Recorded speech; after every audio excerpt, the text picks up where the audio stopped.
This audio presentation of the Council of Seven Lights by George Van Tassel is brought to you by audioenlightenment.com. Copyright 2014. All rights reserved. Introduction. Parapsychology has proven that the transmission and reception of thought is possible and a scientific fact. The information in this book is the result of a developed ability to awaken the nearly dormant consciousness to thoughts existing throughout time. Nothing can be thought of that has not been thought of before. The principles of radio, television, electricity, flying, and all modern things existed in the time of Plato and Columbus. All the principles of everything that can ever be already existed in the infinity of universal mind.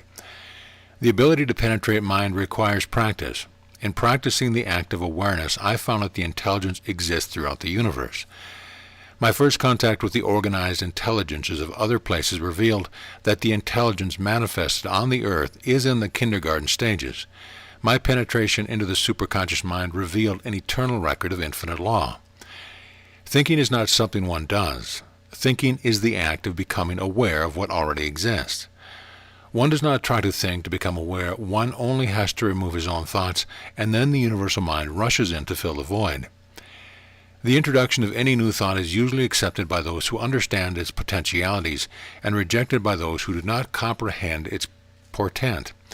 This often leads to controversy, which is the needed stimulant that brings individuals to the use of their own thought power. This book is not written with the intention to present anything radically new to the reader. It is written to revive that which has already become nearly dormant within his individual power of conception.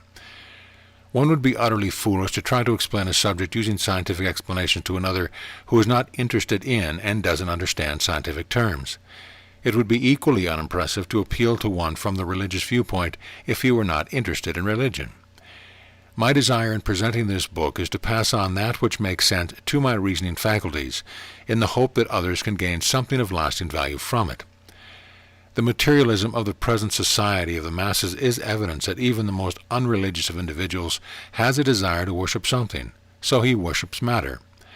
The materialists think they are the more advanced people in an otherwise scientifically ignorant society. The most devout religionists lean the other way and believe their heavenly point of view is the correct way. Actually, both are wrong and both are right from a neutral point of view. I am attempting to present this book from a middle viewpoint. If it appears that I am leaning one way or the other, the reader may take into account that perhaps he is basing his opinion on his own tendency to lean one way or the other. Now, the best way to really understand anything is to examine your own opinion from the opposite point of view. This book is an attempt to present to science and religion the facts that each are integral parts of the other, and both are the same one from opposite concepts. A wall is a wall regardless of which side which looks at it. On one side of this wall is written the history and achievement of science, and on the other side one can read the records of the various religions. There is only the one principle of creation, but there are many roads to finding this grand principle. Religion presents its many roads to the people, each sect presenting its approach as the only one, with the fanatic condemnation of all other religious roads. The many divisions of science each profess their finding as the eternal verities. Religion presents God as the infinite being, and science presents the manifestation of God, which have been recorded with the five senses. In the unthinkable vastness of the infinite universe, the earth is only a teeny speck of matter inhabited by parasites called humans. The people depend upon the earth for their sustenance, the same as any parasite depends upon its host for life. Religion is the art of living now. A true religionist knows how to live without infringing upon the rightful living of others. The professors of religion propound spirit as something you become after your death. Actually, the spirit of you is here now, and your God is determined by the way you live in the flesh body so as to manifest spirit here now on earth. The consciousness of every individual contains all of the records of every act and personality that the individual has ever done or been. To admit that many of the thoughts I received were given by other identities would be true, yet the further truth is that I have been all of these other identities. Reincarnation is a misnomer. All that one has ever been or ever will be, he is now. Everyone has always existed since the creation. Whether one accepts the limits of one lifespan here on earth, or this life, or on a hereafter somewhere else is of no concern. One cannot honestly believe in a hereafter without believing in a before. This schoolroom on the earth is only a brief experience in eternal life. One must first understand himself, then he may understand his fellow man. If this is accomplished, then one is at the doorway of understanding God. The Council of Seven Lights. O man, you have made laws to avoid using my laws. Confusion, chaos, and war are the result of man's ideas, opinion, and assumption. Light alone is the essence of truth. Truth alone is the essence of wisdom. Wisdom is the essence of knowledge. Knowledge is the essence of life. Only through knowledge can man express wisdom in action. I have given man life that he might demonstrate my knowledge through action and wisdom. I extend the concentration of my light to those who are demonstrating my laws. O man, in living my life, in breathing my breath, establish within yourself the solidarity, the contentment, the bliss of living rightly, that I may know, that I may feel the glorious pulsation of the being of you. In speaking my words, let they ring clear, let them be dear and near to you, that others may understand. Realize, I am not the expression of self. I am only the boundless, unselfish utterance of the heart and the soul that sees me and others. None can bring about the working of my laws unless first they have established their right within my light. Reach not for golden prizes of desire, for they shall reflect the light. Look not into the mirrors of space, for eyes at the sea are blind to me. And though the prize be golden, my light does not reflect. Express the being of me in life. Extend me in the action, that I may feel the thrill of doing for another whose need is great, that I may know success in manifesting you to bring about the me in others, that their eyes may see through thee to me. Not reflection, not illusion, but the purity, the reality I have instilled within the you of me. Chapter 1. The Missing Link. In the beginning God created the heaven and the earth. Genesis 1:1. This creation was a part of the continuously evolving creation throughout the universe. Each instant that passes, new things are being made, new phases of life unfold to live in ever-progressing cycles of rebirth. As related above, God made heaven before earth. In these heavens of the sky he had already created man. On many planets in many other solar systems and other planets in this solar system, man was developed through thousands of years, even before the earth was habitable. Man was created. Genesis 1:27, he did not evolve from the lower animals. However, he was not created on the earth. Man was created throughout millions of solar systems to serve as the instrument of God's doing. Anyone who contends that this planet is the only one occupied by intelligent life form does not accept God in his infinite completeness. His narrow mind has placed a limit on his ability to perform his creation. Adam was not a single man. The Adamic race of man was the first people to inhabit the earth. This is confirmed in Genesis 1:27, where the race of man in the original creation is described as male and female. In Genesis 1:28, the scripture relates how God blessed them. This is plural, not him, but them. And God said unto them, the Adamic race, both male and female, be fruitful and multiply. This all happens before Eve is ever mentioned. Thus the Adamic race is established on earth. Then God finished his work of creation in regard to man. He had also finished the creation of the heavens and the earth, Genesis 2:1, and all the host of them. This means all the beings who occupied the earth and the heavens. So God ended his work and rested, Genesis 2:2 and 3. Can this be that God ended his work and still no mention of Eve? Yes, the Bible is accurate on God's beginning of his creation. Then comes the summary of the creation. This is where people are led into confusion. For the first time, God is left out of the picture, and we have a Lord God, Hebrew Jehovah or Elohim. This character was one of the Adamic race who was in the colony that had been landed here by spacecraft. The men of the Adamic race did not bring their women with them when they first landed on Earth. The Lord God brings Eve into the picture, not the Creator. The Lord God said that the Adamic men were lonesome, Genesis 2:18. Then the Lord God pops Eve out of the rib after one of their people fell into a deep sleep, Genesis 2:21-22. God brings about the creation of people through birth everywhere in the universe, not by making women out of men's ribs. The race of Eve was the highest form of lower animal life on this planet. They were not apes, but they were also not the race of man created by God. Next comes the story of Adam, Eve, and the apple, Genesis 3:1-7. The son of the Adamic race of man blamed the woman, and the woman blamed the serpent. The poor serpent didn't have anyone to blame. One of the true species of man, as God created the Adamic race, mated with an animal.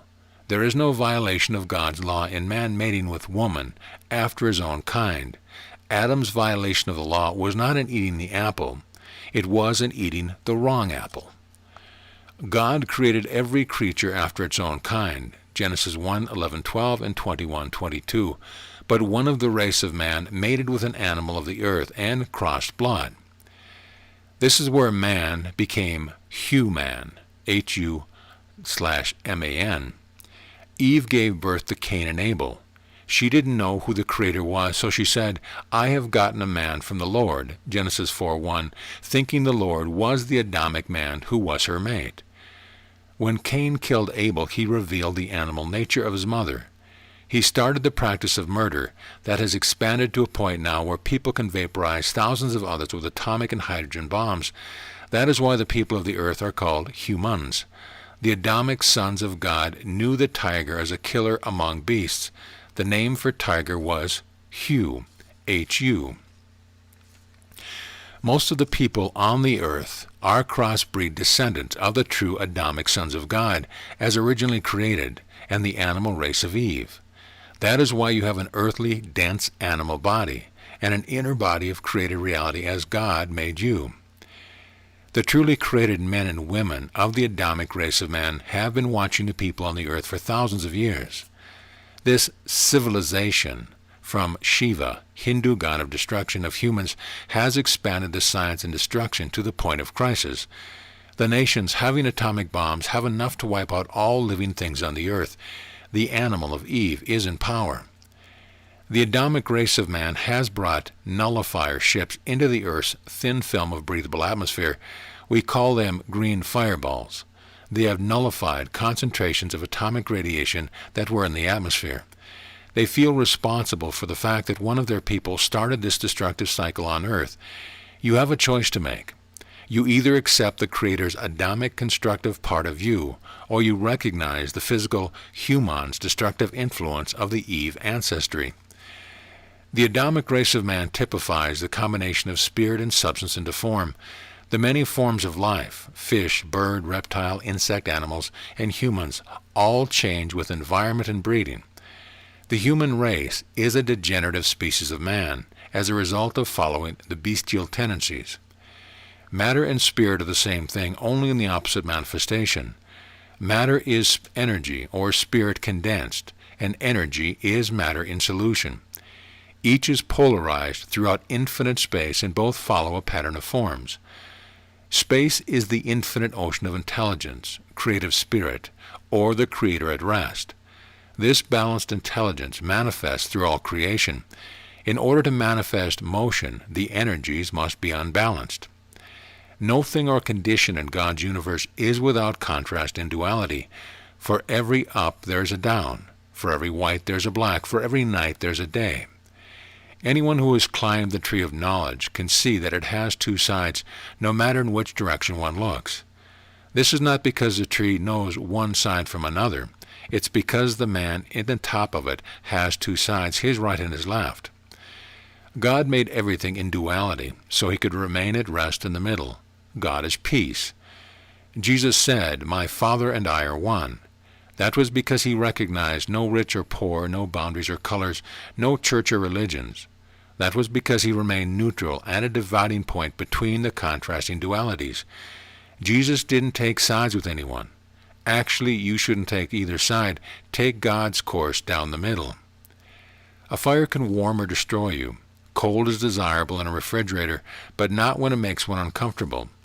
Speed is required to get somewhere fast, but the momentum can kill you if you lose control of it. Atomic energy is a death force. Its radiation can kill you without a bomb being dropped. In commercial use for power, it is as deadly as when it is used in a bomb. Fission or fusion of atoms, or their isotopes on a planet are not as God intended. God created suns to operate their reactions by the principle of fission and fusion. He also placed the planets far enough away from the sun so there would be no harmful effects from their waste products. Human use of sun principles on a planet is in direct opposition to the creative principle of an all-wise God. The law of reaction will cancel every destructive cause. Apply sun principles on planets, and the reaction will make the planet a sun. Who escapes? Only the people who are with God in the middle. How? They will be taken out into space by the race of man in the spacecraft.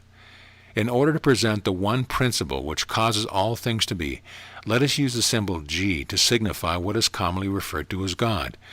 Let us use A to symbolize the right hand of God, or the positive polarity, projective male force of unbalanced energy. Let us use B as a sign of negative polarity, receptive female energy, or the left hand of God. Assume that God, who rested after the creation of all things, is the still fulcrum of intelligence throughout all infinity that serves as the balance between these opposites. For an objective point of view, assume that the G line is vertical to the plane of this paper. Assume that the A line is on the paper running crosswise at 90 degrees to the vertical G line. This A line of force is composed of positively charged particles. Assume that the B line is running from the top to the bottom of the paper at 90 degrees to the A line and 90 degrees to the G line. This B line of force is composed of negatively charged particles.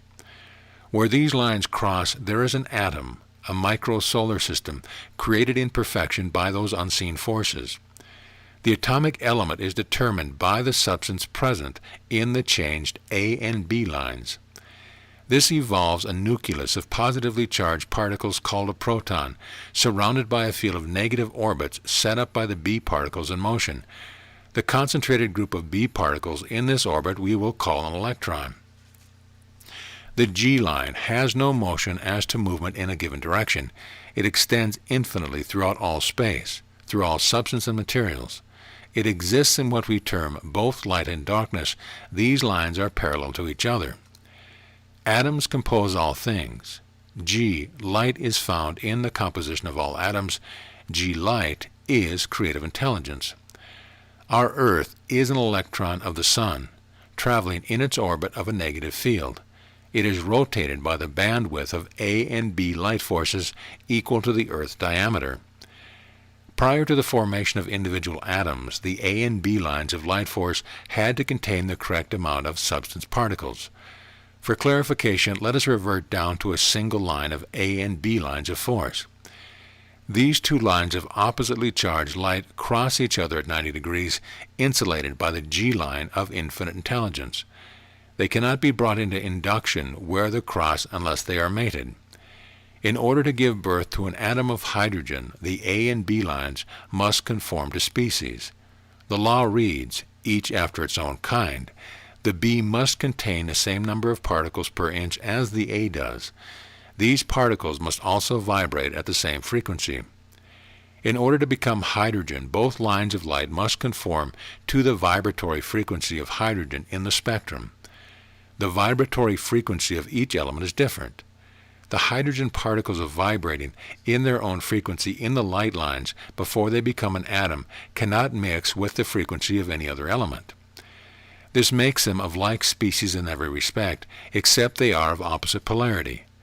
This opposition of charge brings them together, and the G light allows them to mate by induction because they are equal opposites. The density of each element is determined by the frequency of the vibrating particle in both the A and the B lines of force. Each atomic element is the result of perfect proportion, charge and vibration in equal and opposite polarities. Thus an atom of hydrogen is the same wherever it is found in the universe. Let us proceed to simplify the complex. Picture an onion cut in two.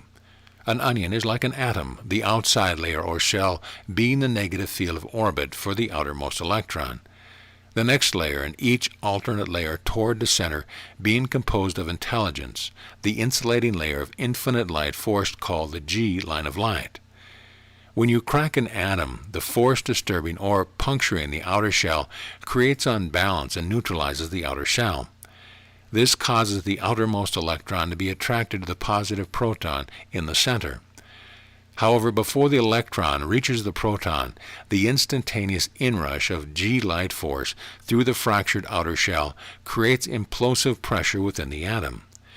This is the active force that brings about the explosion when the electron and proton discharge within the ruptured shell.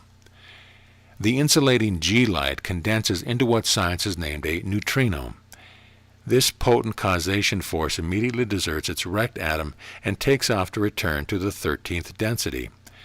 This is what the religion would term a resurrection, when the potent, causal, infinite light force deserts its shell or body.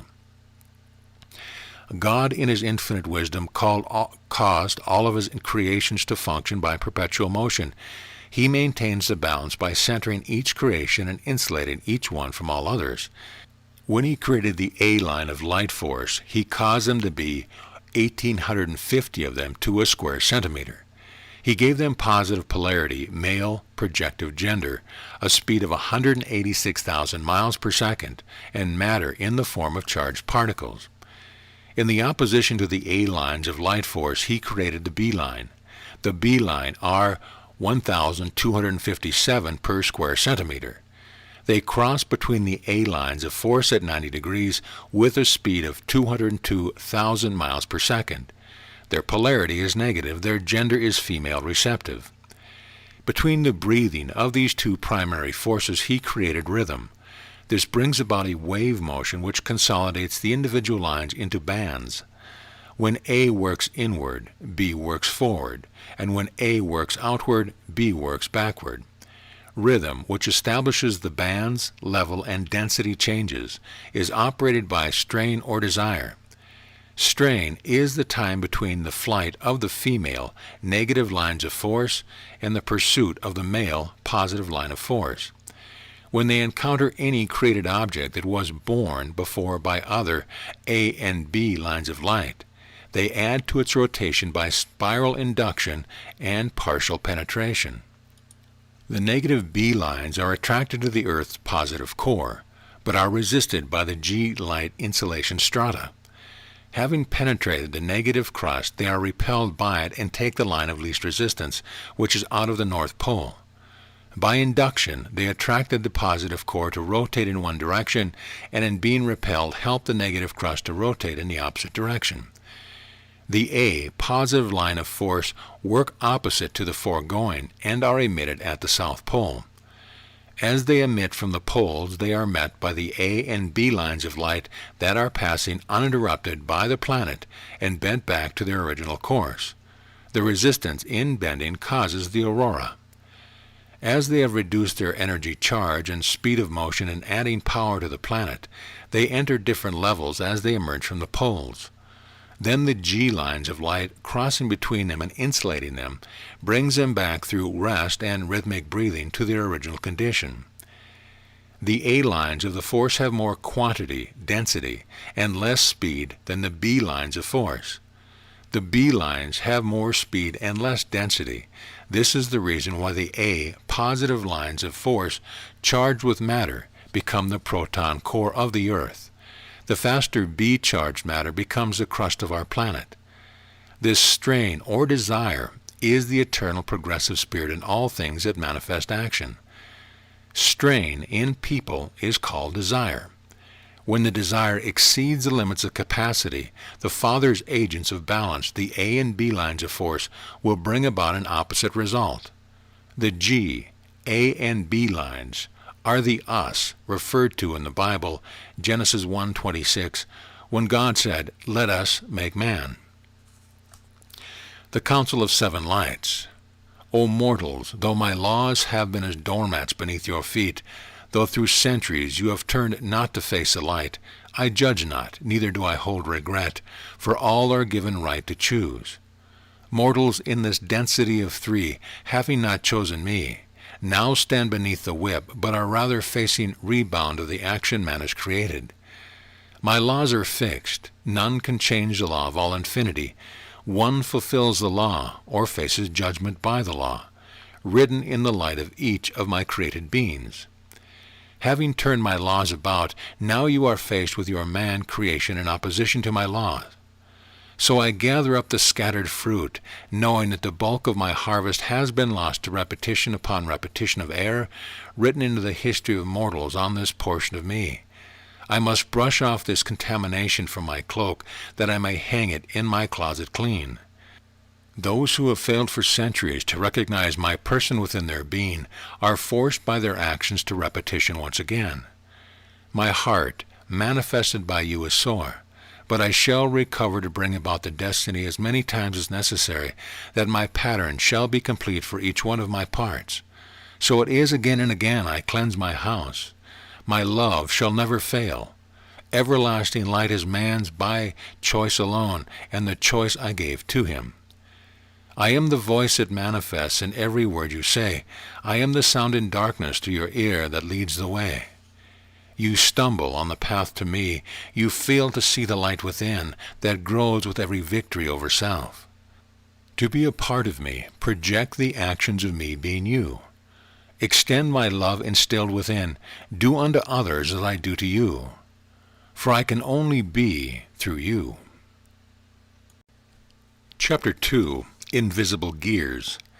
Densities are the levels or grades through which creation progresses. Thought is the activating force. Thought is the image of the creative intelligence. Progression is a reward for effort expended in creative thought. Through thought, the Creator established a pattern through which all things must pass. The people of the earth and the solar system are all in the same boat at present. There are various levels or decks in this space boat. There are visible partitions between these different levels. The first-class passengers in this solar boat are not the wealthy people nor the intellectuals of the system. The steerage is not occupied by the poor or the illiterate. Everything in this boat is mixed up. The Creator didn't make it this way. The mix-up is due to the doing of man. Earth people are dominated by individual and mass ego. Nearly everyone thinks he is better than others. Now, progression is upward, and when one looks down on another, he must lower himself to see the other.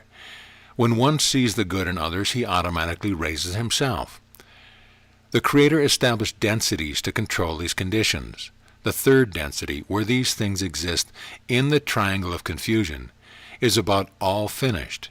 Humans on Earth are going to have to conform to the requirements of the fourth density, or take this grade over again. The requirement to pass is to live the Golden Rule, not to profess it or expect others to live it, but to live it individually, as you are only responsible for yourself. The drawing represents one of the flowers of the universe. The Vela sector system is only one of the Creator's thoughts. There are 12 densities in the system we occupy. Each of these is divided into 12 major cycles. Each major cycle is divided into 12 minor cycles. When a solar system moves out of one density into another, it is called a master cycle. The solar system that we are now in is in the arc between the third and fourth densities. For the planet Earth and the solar system, this is the time of times. The Earth is culminating a minor cycle, a major cycle, and a master cycle all at the same time. This will bring about a rebalancing of the planet on new poles. When this occurs, the great earthquake written of in Revelation will take place. The first density for the Earth was when the planet only supported vegetation. The Earth's rotational speed was such that only gigantic vegetation with a germination temperature of about 110 degrees Fahrenheit could survive. When the Earth passed through the arc, or overlap, between the first and second densities, it rebalanced on new poles, and the massive vegetation became our coal beds of today. As soon as the Earth had stabilized in the second density, the space people landed animals on the planet. This has been handed down from the ancient records as the story of Noah and the Ark. The germination temperature in the second density was 104 degrees. The animals that lived in the second density were also very large. They were of the mastodon and dinosaur type. The reason they became extinct when the planet passed from the second into the third density was because the germination temperature in the third density was around 98.6 degrees Fahrenheit. Many of the carcasses of these large animals are recovered today from the glacier of Siberia. That area was tropical in the second density. In the arc of space, where the Earth rebalanced on new poles, the animal with a germination temperature of 140 degrees Fahrenheit could not reproduce in a temperature of 98.6 degrees Fahrenheit. After the large animals became extinct, the space people of the Adamic Confederation landed a colony of the race of man on the Earth. It was through the mating of these Adamic men people with the race of Eve, upright walking animals of high second density development, that survived the cataclysm in the arc of space, that brought about the humans on the Earth. This was the beginning of human people in the third density on the Earth. The race of Eve became extinct, except for the animal flesh contributions and destructive tendencies of humans. Humans cannot reproduce in the fourth density and will become extinct as an animal-man mergence in the first 100 years, as the fourth density germination temperature will be around 90 degrees Fahrenheit. The humans that survive through the cataclysm of the coming polar flip will gradually die off. The fourth density is not for destructive principles or humans. Those who do not conform to the requirements to emerge will be reincarnated back into the 12th phase of the third density of another planet and have to live through this mess again. The densities alternate polarity and therefore rotation. The drawing shows them as viewed from the top, looking at their maximum circumference. An edgewise view would show them as spirals, one with the apex up and next with the apex down.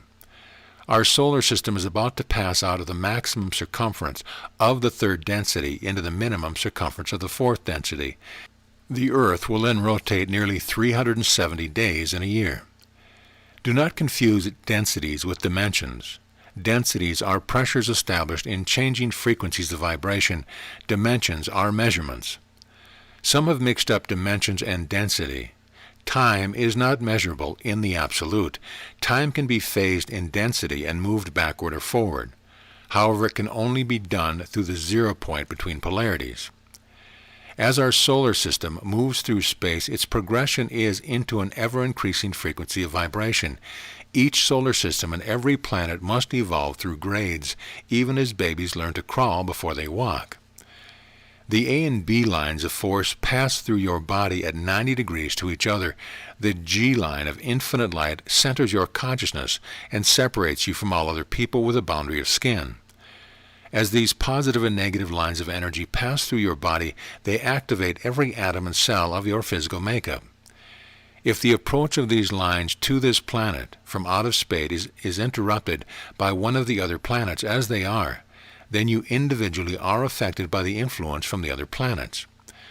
Our scientists say the moon causes tides, yet they contend that the moon has no effect on crops, people, or other conditions, that these beliefs are only superstition.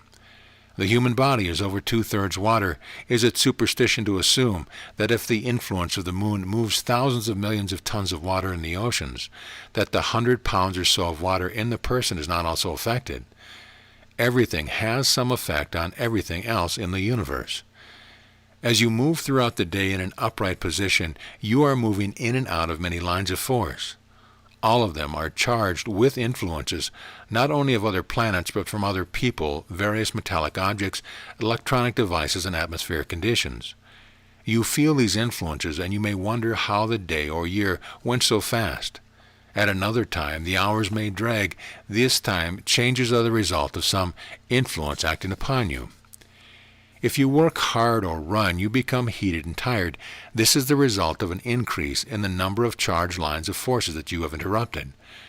Through various attitudes caused by turning, bending, and motion of the limbs, heat is generated in the body because of constant changes of the angle of attack from the lines of force.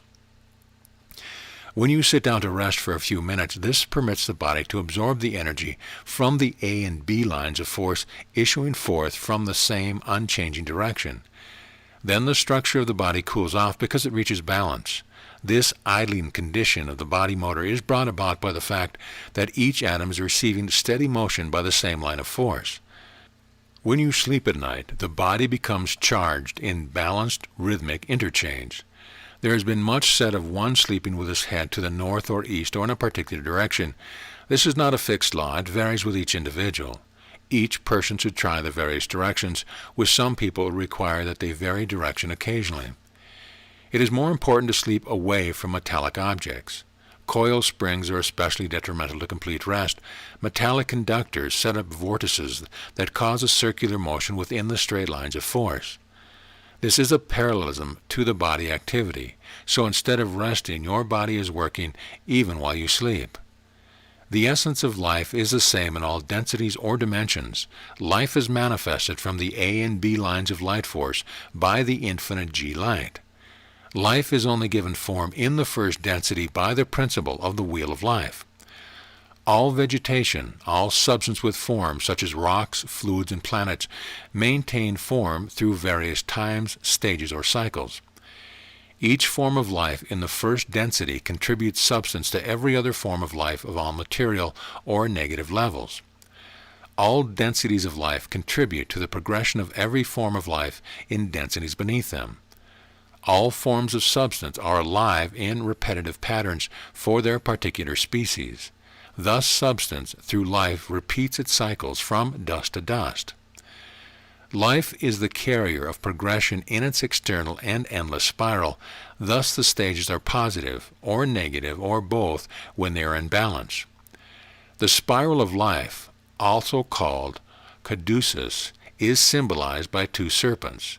The negative, receptive, or female is only given desire by its opposite, the positive, projective, or male counterpart, and vice versa. These symbols are not zigzag in form, they are spiral. They are centered and separated by the staff of life, around which they twine ever upward through the infinite intelligence. The first density on earth, consisting mainly of vegetation, is of both polarities. The dividing line is the surface of the earth. The positive, projective part of the planet is attracted into the dark negative soil to provide minerals and moisture, so the receptive, female portion above the surface may bloom in her fullness. This is the reason why a water witcher's twig, taken from a living plant, can indicate water. It is actually a living instrument. Like magnets, when they are cut, the positive end remains in the same direction. Therefore, they are held upside down in order to function. As all things beneath the surface of the soil are of negative polarity, and since survival is the strongest desire, the twig wants to assume its natural polarity position and is attracted positive end butt first to the water of life. For the same reason, when you spend long periods of time in the positive sun, you require more water, which is negative, to quench your thirst, which is the result of unbalanced light force. Every cell in the vegetation is life in form, maintaining a still greater life in form. As an animal eats the first density, or the stationary life form, vegetation, it gives to it motion. The substance confined to the place where the seed dropped can now move around, as it has been assimilated by and raised to the second density, life in motion. The same progression of substance takes place when you eat the flesh of an animal. Humans, being both animal and spirit, are of the third density, life, motion, and consciousness. You, as part of the eternal pattern of life and form, give to the animal substance the ability to express and recognize the spirit. Although all forms of life progress within their own densities, much confusion has been started by the theorists who try to tie the densities together. Darwin tried to show the evolution of man from the apes. There is no missing link except breeding. As our solar system has progressed through space, it crossed on August 20th, 1953, from the third density to the fourth density. Our planet has emerged from the frequency of the third density. Everything on this planet must now begin to conform to this higher frequency pattern. We are on the verge of witnessing a cyclic planetary house cleaning. All things in the solar system are going to be brought into balance. The space people of the Adamic race, serving as agents of God, have through the centuries followed a pattern of cycles in bringing their qualified teachers to the people of Earth. Approximately every 2,100 years, the spacecraft of the space people have landed one of their divine mothers on Earth to give birth to the true Son of God. As far as the records go, they have all been virgin mothers. These cycles are determined by the Adamic people according to the cosmic planetary time. A minor cycle is approximately 2,100 years, or 1/12 of a major cycle. A major cycle is about 26,000 years, or a complete cycle of the precession of the equinox. These cycles vary in time either way, plus or minus according to nutation. During the last major cycle, the space people landed 12 teachers.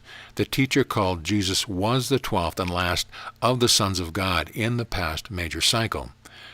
The policy is always to return the last teacher of each major cycle to begin the next cycle. The importance of today is emphasized by the fact that we are not only on the pinnacle of a minor cycle, but also amidst a major and a master cycle at the same time. This brings about a balancing of the planetary forces that the space people call the Father's house cleaning among his planets.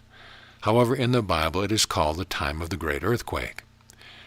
Noah walked with God because he was one of the space people who came to the earth in the Ark of Noe, N-O-E. In the Bible, Noah is confused with Noe. Noah was a man, and Noe, N-O-E, was the Ark of Noe. It was the Ark of Noe that the animals were brought to earth. The space people landed the various animals that could survive in the second density germination temperature. Of course, there was a flood during the time of the Ark of Noe. The Bible is correct when it said all the water was in the firmament, in the first density. That was why the vegetation was so thick in the first density. The moisture would condense and water in vegetation at night and rise as fog in the daytime. When the earth flipped on its poles in the Ark of Noe, the rotational speed changed, and the new temperature of the earth being less, the waters condensed and fell from the atmosphere and flooded the land. The Bible said the waters were 15 cubits deep, about 27 feet in Genesis 7:20. So the story in the Bible of the ark and its animal cargo is a badly twisted version of man in a boat. The size of the biblical ark is given as 300 cubits long, 50 cubits wide, and 30 cubits high, about 525 feet by 88 feet by 53 feet high. Imagine caging a pair of each kind of living thing in an area that large, and don't forget they needed sufficient food carried to feed them for about 40 days. Then the story gets further off. They confuse the accurate ancient records with another ark. This is when the Bible puts Noah's sons in the same boat.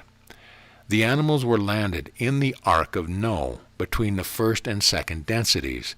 312,000 years later, Ham, Shem, and Japheth were landed on earth between the second and third densities in the Ark of Spae, S-P-A-E. Noah's sons were not individuals either. The race of Ham were the black people. The race of Shem were white people, and the race of Japheth were the yellow people. The various tribes that descended from these three original colors of people that were colonized on earth by the space people is listed in Genesis chapter 10. Each race is pure in its own color, and the universal law reads, each seed after its own kind. In all the creation on the earth, each flower, tree, animal, and all of nature follows this law, except humans who were given the right to choose. Humans were given the intelligence to raise themselves, yet humans are the only creature that violates this law. O man, though I am one, I am also many. Though I center the individual light of each of you, you also are the one of me. I live each sensation, I live each expression, I am the motion of thee, O man. Consider each thing you do to me. For when you strike one of my parts, I feel the blow, and when you cast a thought of love, I absorb the love of you, and I return it to you. When idle mind leads you to tear the reputation of another down, you have only lowered your thought of me, and in turn have lowered yourself. Realize that I am always with you, always the silent, unseen companion in your every action, the recipient of your every thought.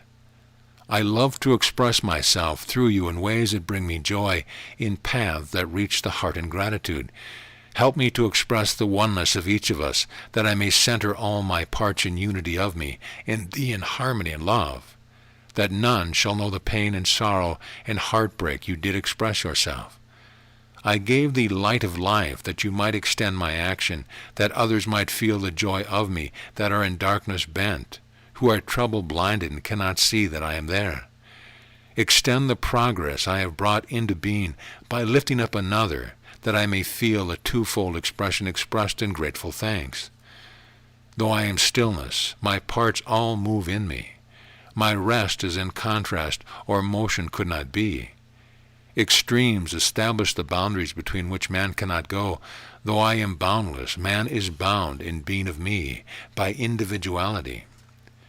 Man I have created, so I may extend myself through motions of the part of me, so I will not be bound within the stillness of my infinity. Chapter 3. The Sons of God, S-U-N-S. The sun is evolved planet in its progressive state of becoming space. An expanding universe must have something to expand from. The sun is not becoming smaller by combustion, fission, or fusion. It is growing larger by digestion of the matter it encounters in the lines of primary light energy. The sun gives off only a very small percentage of the energy it is thus acquiring. Matter or mass cannot give off but only a small percentage of its actual total potential energy, even in the famed atomic bomb. The energy given off by any fuel or matter is always less than the substance which went into its making.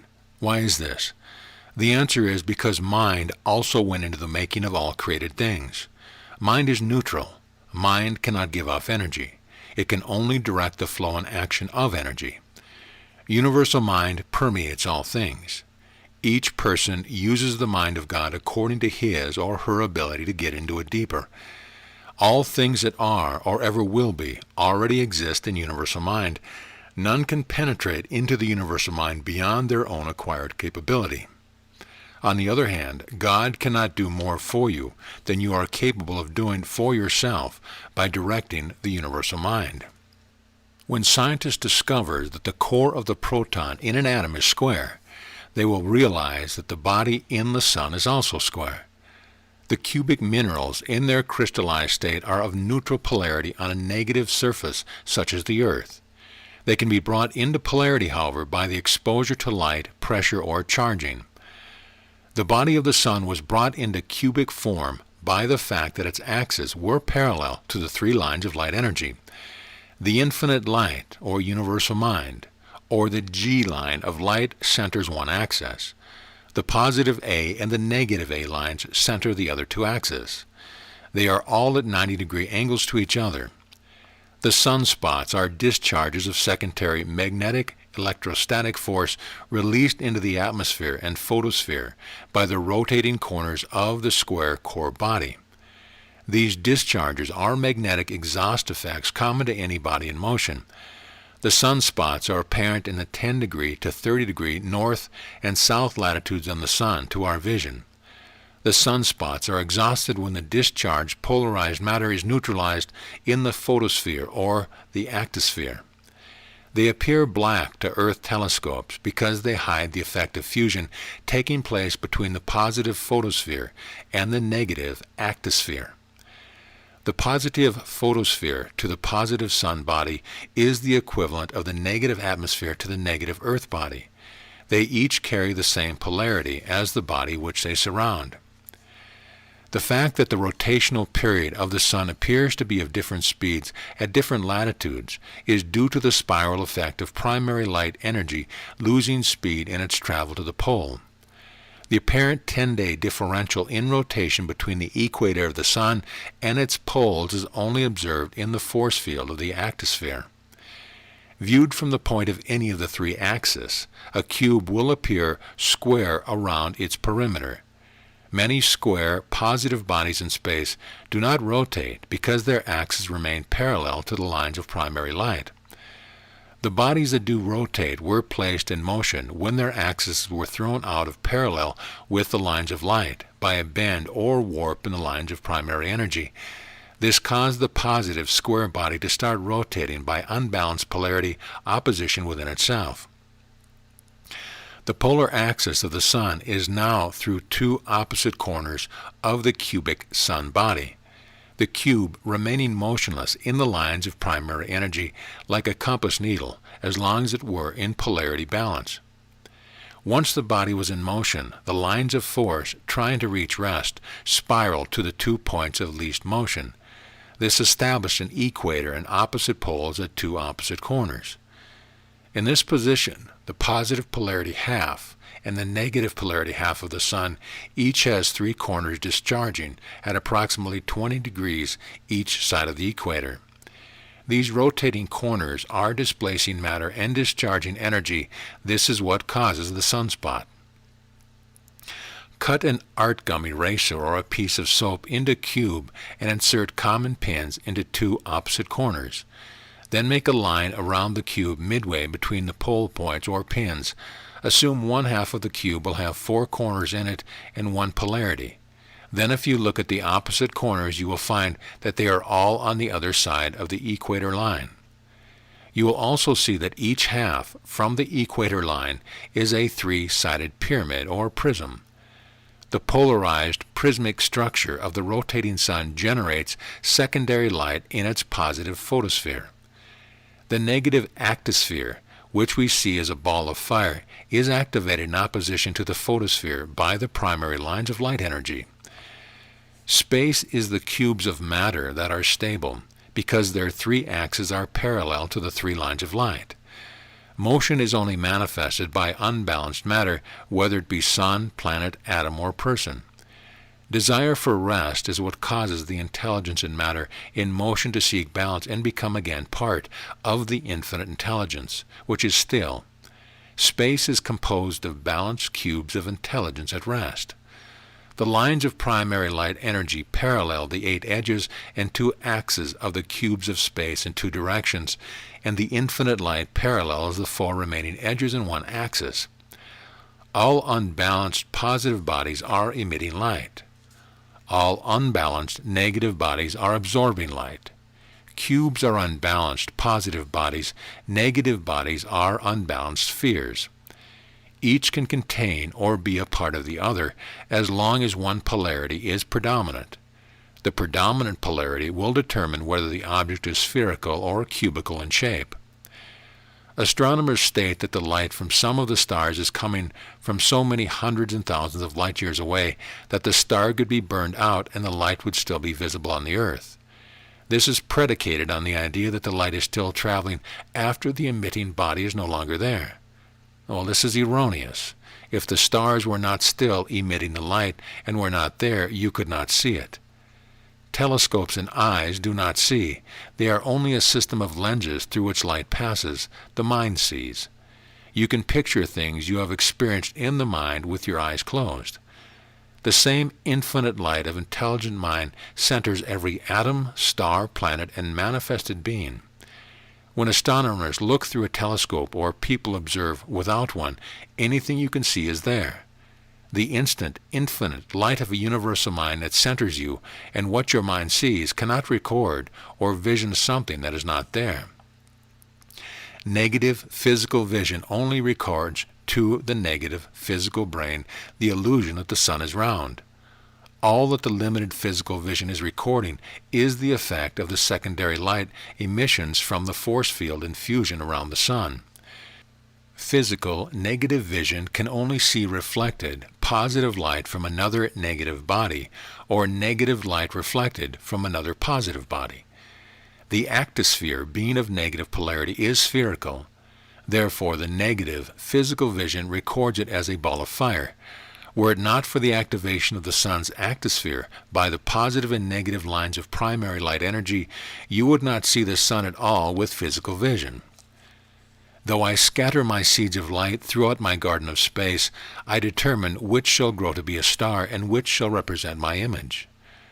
Though all my seeds are light of me, each brings about a pattern individual in destiny of my doing. Though in the scattering of my seeds some may fall on barren soil, the segregation is within the knowing which shall bear fruit. For in the essence of my wisdom I breathe not the breath of life, that all my seeds shall grow at once. Rather do I select them, that I may express myself each moment throughout eternal time. And though my seeds are pure and light in love of me, I know all shall not grow to bring about the fruit in perfection.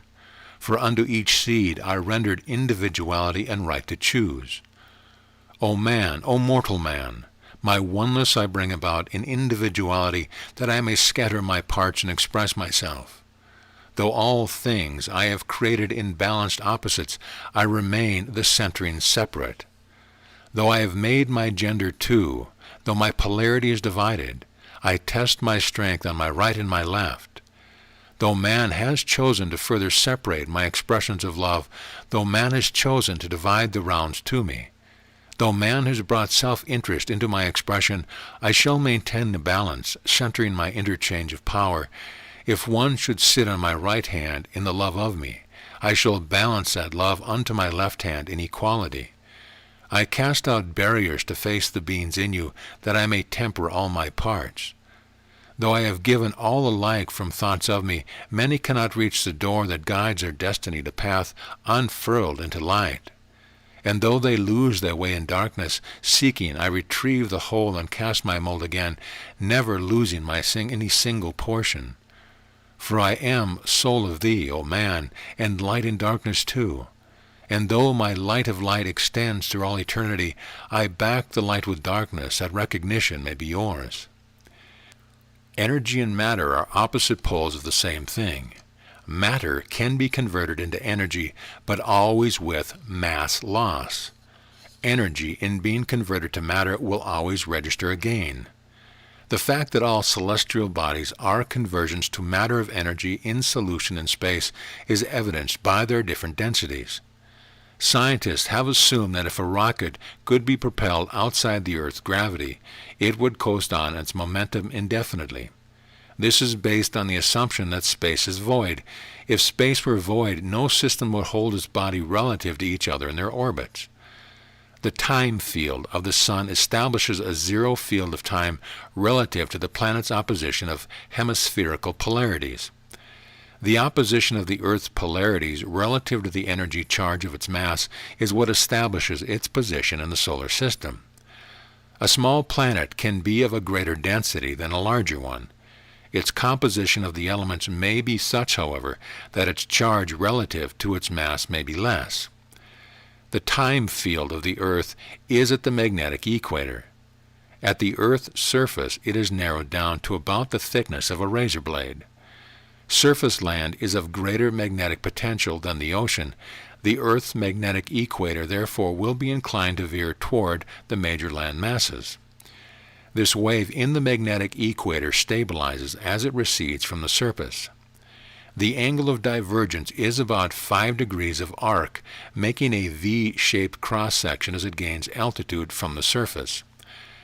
The area composing this V-shaped cross-section is the Earth's time field. If you could stay in this area a few thousand miles from the Earth's surface, time would cease to exist. Your body polarities would reach balance, and you would become pure mind and infinite in your scope of everything. It is the time field that separates polarities in their different speeds of apparent rotation. Relative to the Earth, the positive and negative lines of primary energy are working in opposition. The negative lines of force are causing the Earth to rotate, while the positive lines of force are trying to stop it from rotating. The speed of the Earth's rotation is the result of the differential between the speed of the positive lines of force and the speed of the negative lines of force relative to the charge of the Earth's mass. The positive and negative lines of force fill space with matter in solution. Being in solution, it must be termed energy, because it is not condensed by polarity predominance. The time field ends at the outer limit of the Earth's force field.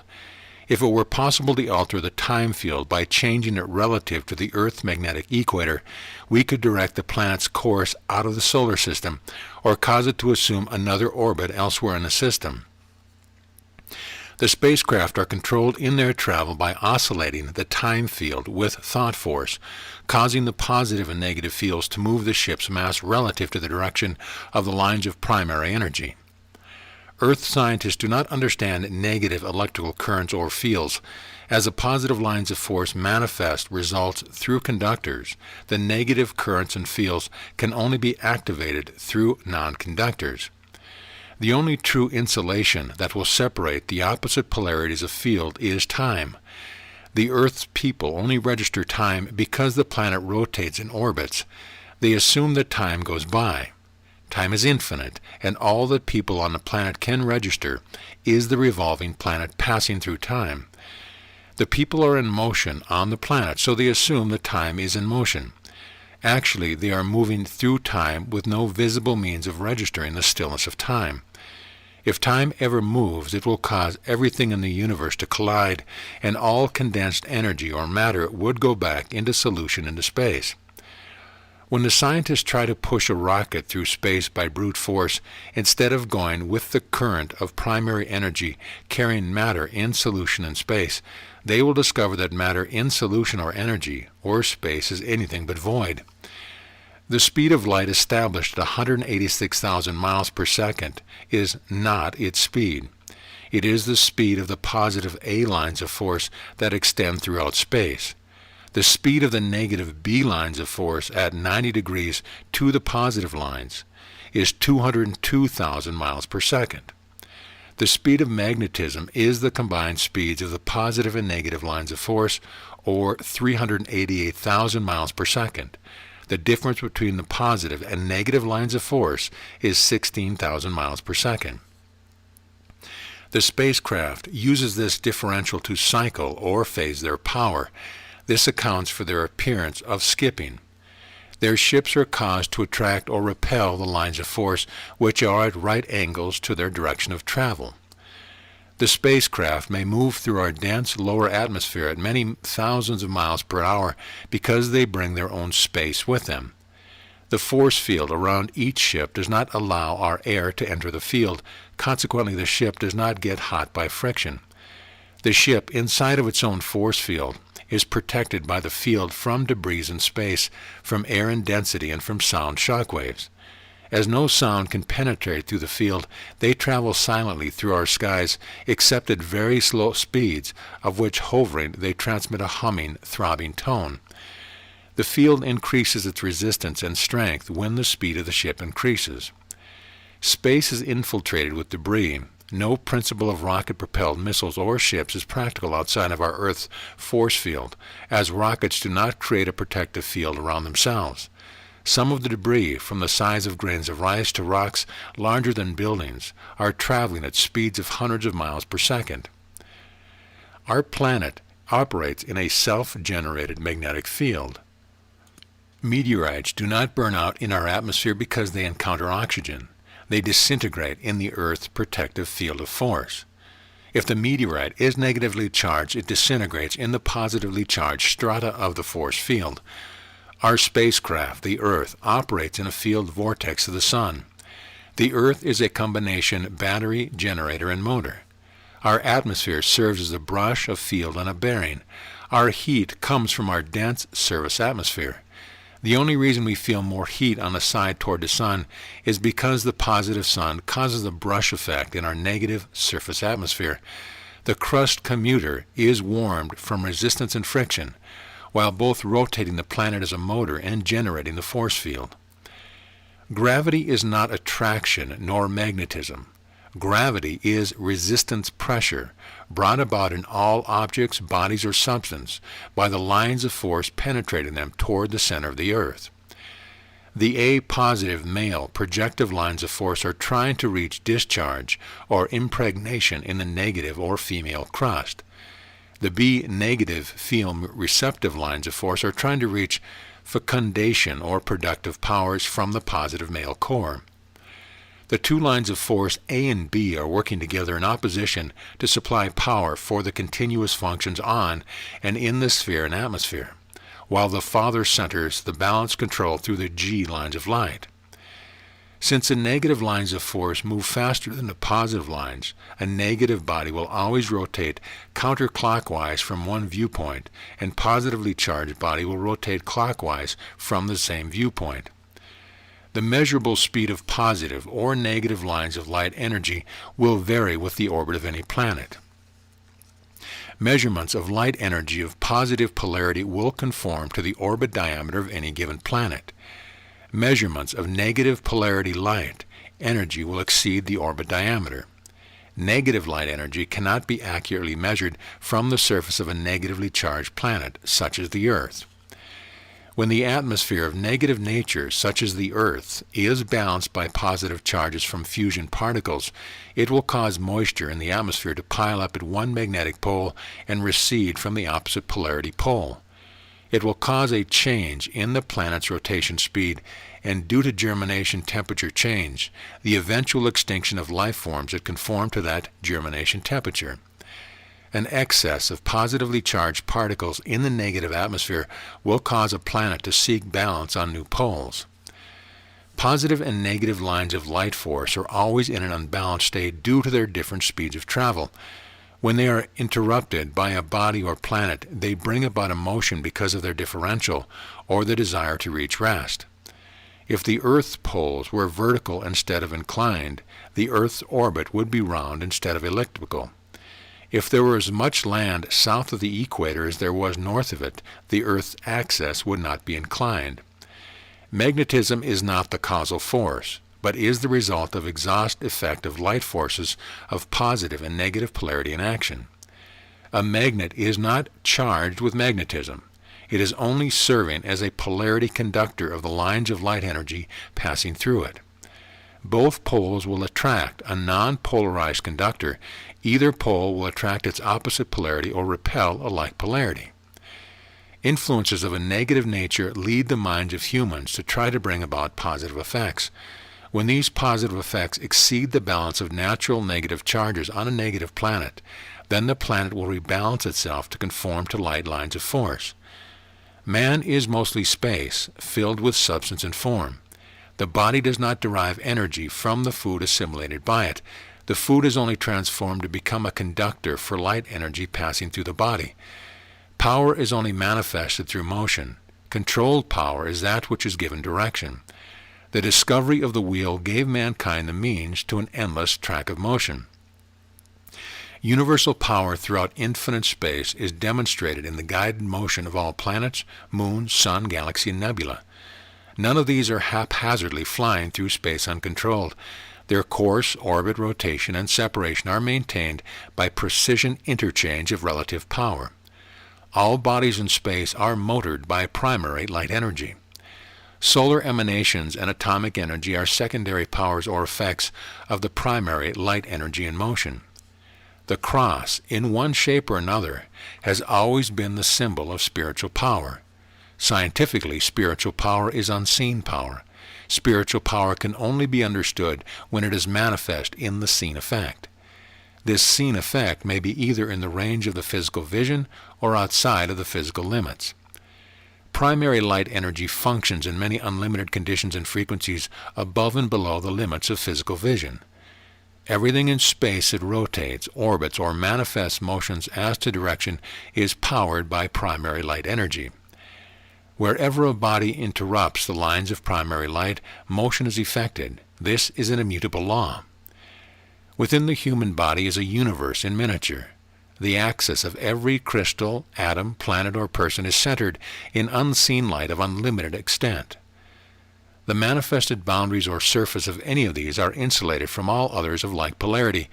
The eternal existence of all of these is encompassed within the center of the axis. The cross is the symbol of power of the opposite polarities. By interrupting the primary lines of positive and negative light energy, a differential is established. By phasing this differential, controlled power is established in motion. This is the long-hidden secret of the Maltese cross. Mal means negative tongues of flame or static electricity. Tes means interchange, two in one, or differential between. When the differential between the positive and negative forces of light energy are controlled by phasing, they result in unlimited power through motion. If the motion exceeds the differential phase, disintegration will result. Electricity is a byproduct of magnetism.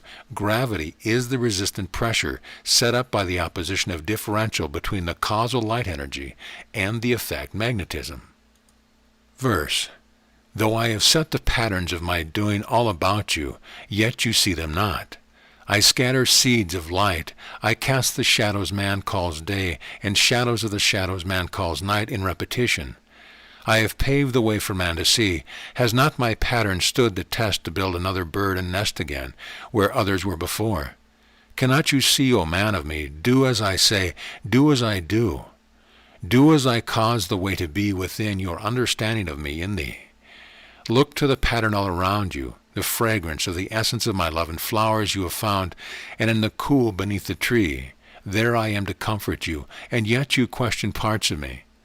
Throughout my being I made thee man to carry on, to take the stand in my defense, to build the wall, to scale the fence of destiny. Not to follow whims of chance along the side, not to fall beneath the wheels of hate and fear, that others may ride in comfort. Only look, feel the essence of my being. Absorb me in the breeze, reach me in the sun. My heart is warm, you are the one. Never have I set a pattern to lead you all astray. Any fear you feel, O man, you made along the way to me, and your arrival is delayed. Your stage is set. The curtain must come down, but only to go up again. My pattern is eternity. Repetition is the grade that leads to me, O man.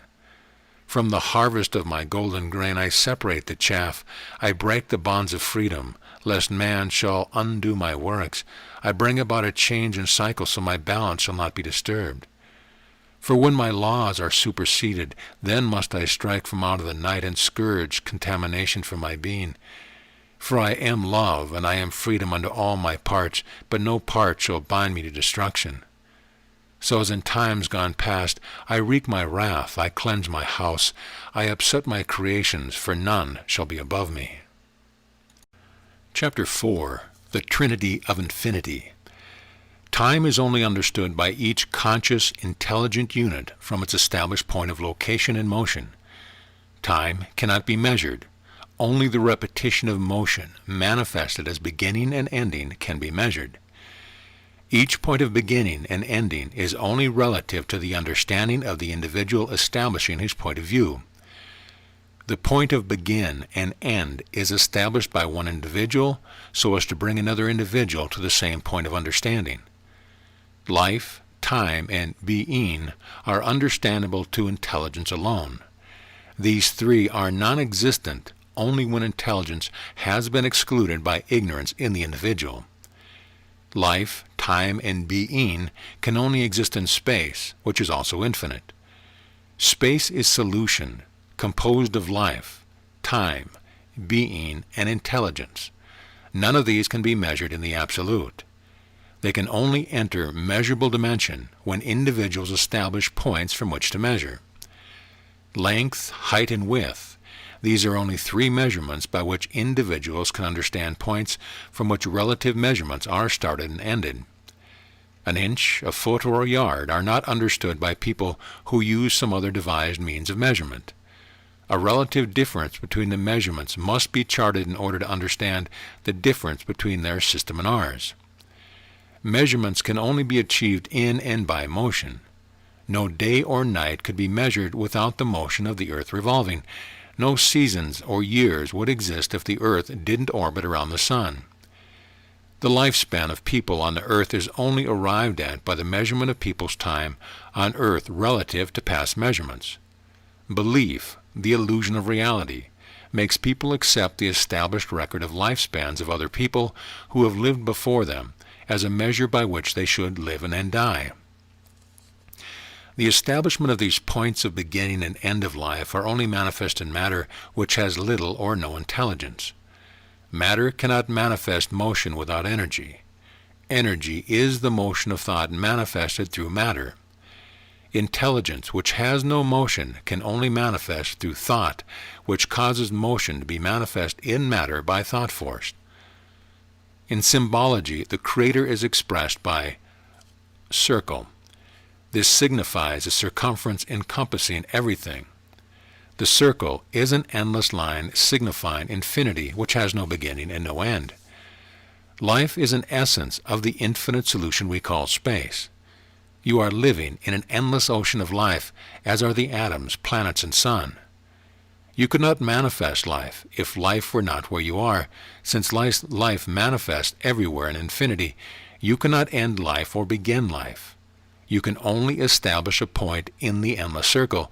Where you begin the circle of manifesting matter in life, motion can be symbolized in the endless circle by the sign of an arrow.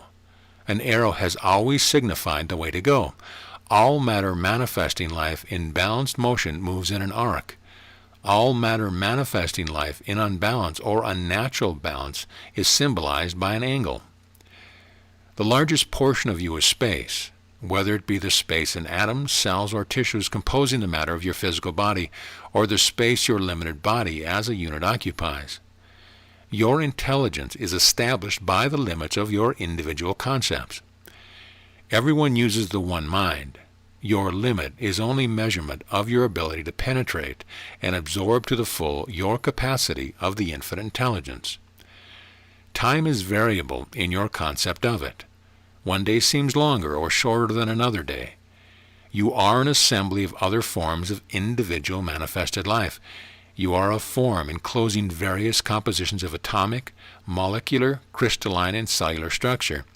In turn, you are a smaller individual part of the living planet, solar system, and galaxy.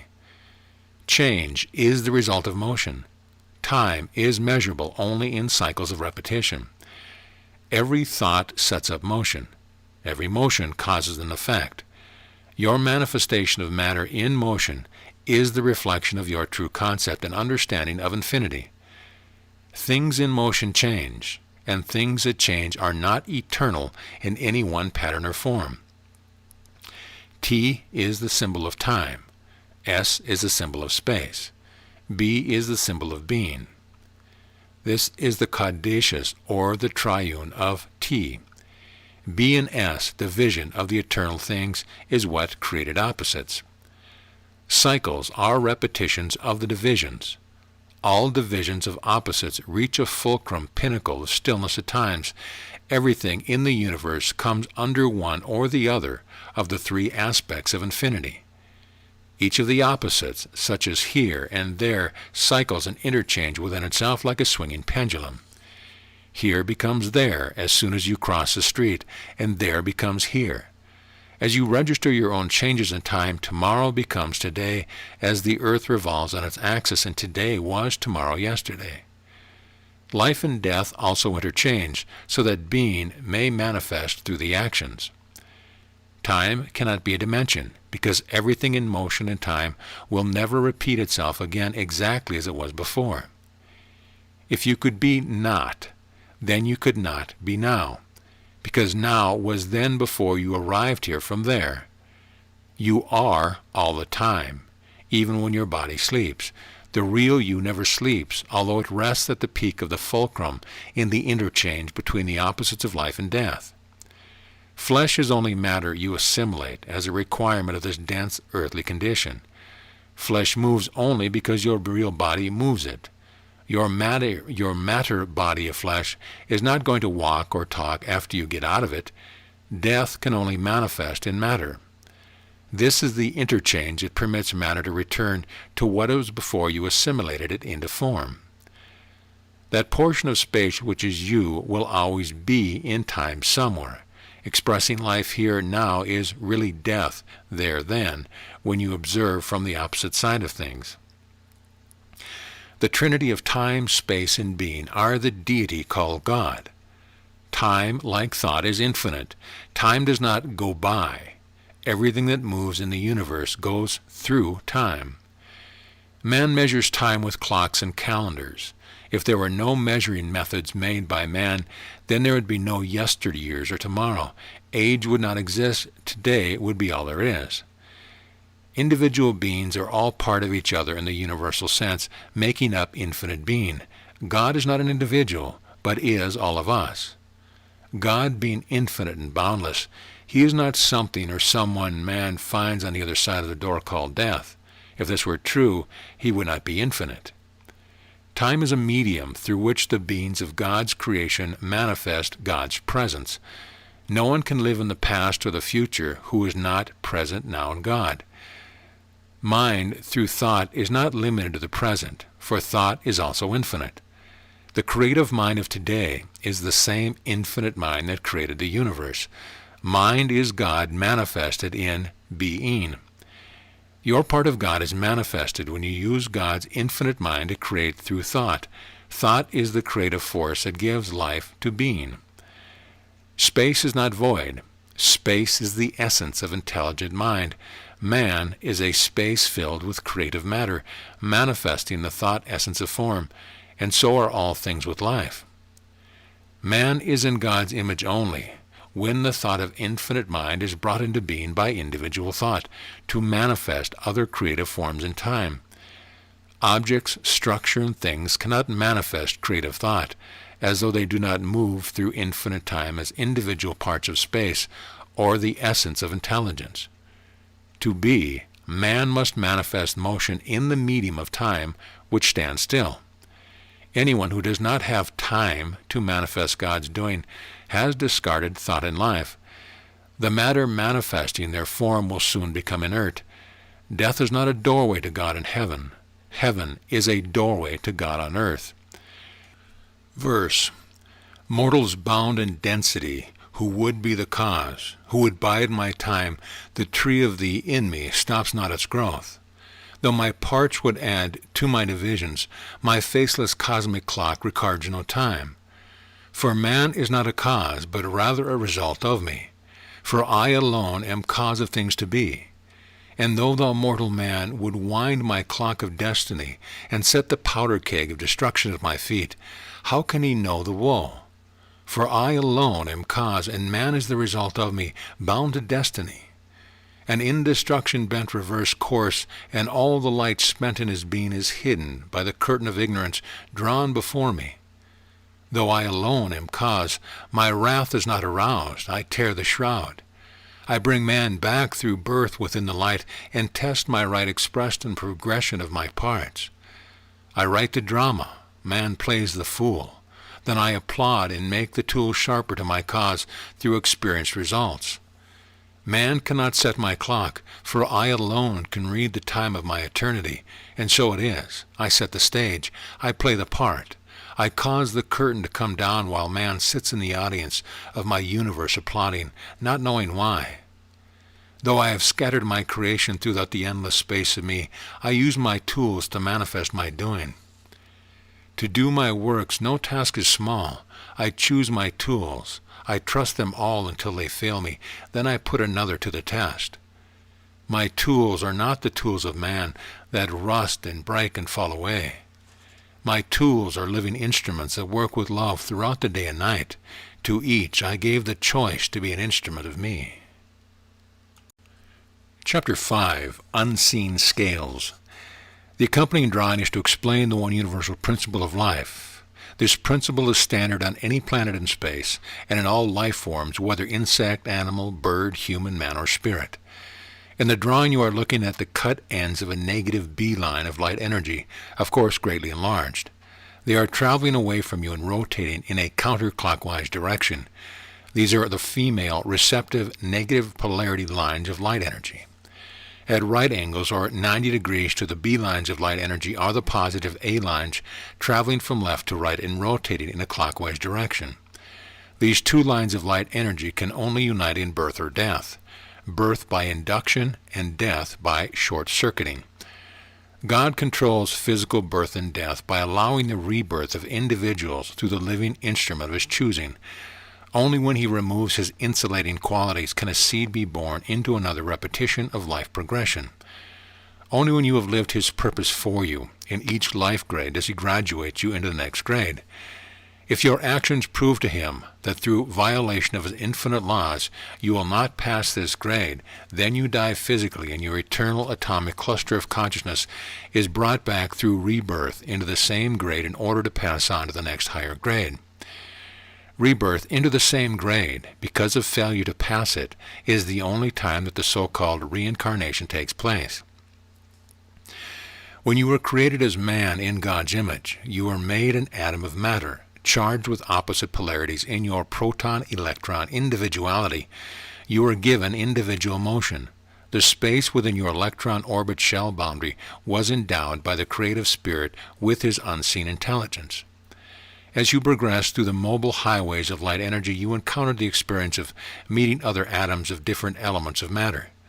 With each new experience, you added another atom to your consciousness. Soon the consciousness began to increase in size, composed of many atoms of different experiences and of different elements. Your consciousness is composed of the same number of atoms as the number of experiences you have had since your creation as an individual. Experience is recorded in the consciousness, and in consciousness is the eternal record of your knowing. Education and learning are recorded in the brain and can only be used in this mortal grade of life. When the brain is buried with the body, all the learning and intellectual education ends unless it has been applied through experience. To reach the true intelligence of many experiences and permanent knowledge requires going within. Through meditation, you can become aware of your consciousness and unseen intelligence you accumulated in the past. The largest portion of your original atom creation was the space within the shell boundary. This space is, was, and will always be the unseen portion of your part of the Supreme Intelligence. As you travel through the maze of lifelines, you often encounter resistance set up by those who think they are going in the right direction and that you should conform to their direction of travel. But each was given the individual right to choose his direction. Scientifically, the correct course is at 45 degrees to the lines of light, and in a progressive spiral into finer frequencies of light. This maintains the balance between the positive and negative lines of light energy. Every body that interrupts the lines of force will establish a field around it. Stationary bodies such as trees, rocks, or mountains establish fields, the same as atoms, planets, or suns. On the surface of negative polarity, the height of every species is established by the field around it. Therefore, vegetation and trees grow to a common species average. The field set up in a tree is such that the lines of force passing through the tree establish a vortex in its body. This vortex starts at the surface of the ground. Sap does not only go up to a tree, but it goes around in a spiral as it goes up. The shape of each plant or stationary form of life is established by the boundaries of its vortex or its field or its aura. Everything, everywhere, is encompassed in such an auric field. In life that moves, such as animals, the soul force in the body establishes form from the central intelligent master cell. This frequency of the animals is much lower than the human form, of course. The animal body of humans is the manifested filler, composed of inert matter that is required in the frequency upon the earth's surface. The soul force is distributed through the inert matter by the bloodstream. The man body of reality establishes the field. In climbing a hill, you have to push the vortex upward. It is much easier for some people so climb than others. This is because their polarity balance is near to neutrality. If the physical negative vortex surrounded by the aura reaches a balance between what we term spirit and physical, the person can climb a hill without effort because it is not required that he push the inert matter upward in defiance of the laws of gravity. The human vortices also start and end at the surface of the ground. In man, balance is achieved above the earth's surface. The negative vortex has its apex downward at the feet. The positive vortex of the real body has its apex upward above the head. When the balance between the physical reflection and the real body, or the consciousness of your being, reaches a state of equilibrium, these vortices will be of the same length, the same diameter, and the same speed of rotation. You can levitate yourself with the forces established at a zero point between these two opposing polarities. Through these vortices, and with them, you can establish a field of protection around you, not necessarily by willful direction, but by actions you manifest. If your thought is good, your actions are of a giving nature. If you are concerned with the welfare of others, you automatically establish a field of protection around you because the universal mind compensates directly and equally by every thought and action. The zero balance between the physical vortex and the vortex of the real, conscious, everlasting you is difficult to hold.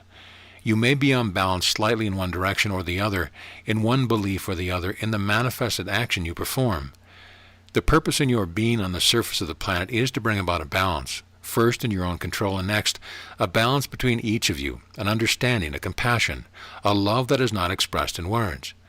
This balance cannot be maintained mechanically, for you don't know which vortex to increase or decrease. but by following the basic principle of the golden rule, by doing all things in moderation, you will arrive at a point of equilibrium where you will be able to know which side of the zero you must bring up or down. When you reach a state of zero polarity between your individual vortices, you are at one with the infinite mind. You can know anything, you can see anything, and you can be anything of your own choice so long as you maintain that balance. If you associate closely with people, these vortices can leak, thereby causing you to acquire disease or character conditions of ones you associate with. This is also responsible for what we call love, not the real love, but the physical attraction of one for another, oftentimes of one sex for the same sex. If one has a predominantly negative physical vortex and another has a predominantly spiritual vortex, these two vortices are attracted to each other. This is not the condition of love. It is a condition of mutual attraction by two people who may seem to be entirely opposite in every other respect. Someone at a distance from you cannot affect you, but in close association you will assimilate characteristics of another person. These are natural things because nature wants to balance everything. The spiritual person is attracted to the predominant materialist and vice versa. The leakage of vortices is something you should watch for. You can assimilate character, understanding, and love by association with people who demonstrate these characteristics. Therefore, you should try to associate with these types of people. The vortex of the human physical body will also cause people to be repelled. Oftentimes you will meet one whom you immediately dislike intensely. This is not a condition of knowing the other person. It is a natural condition of polarities repelling each other. These things are beyond the scale of records as far as individual goes. It is not possible to compute and understand the vortex of all individuals. Individually, however, you can try to understand your own and the effects of the vortices of other people upon you. But remember, one can be close to you and discharge your vortex by an opposite charge, thereby causing you to feel physically tired and drained of life. Study your friends at a safe distance, about 6 feet, before you associate closer, and you may discover what you term an enemy in the friendship you thought was yours. Verse: O man, my light is not for the victor, nor for the one who falls in defeat.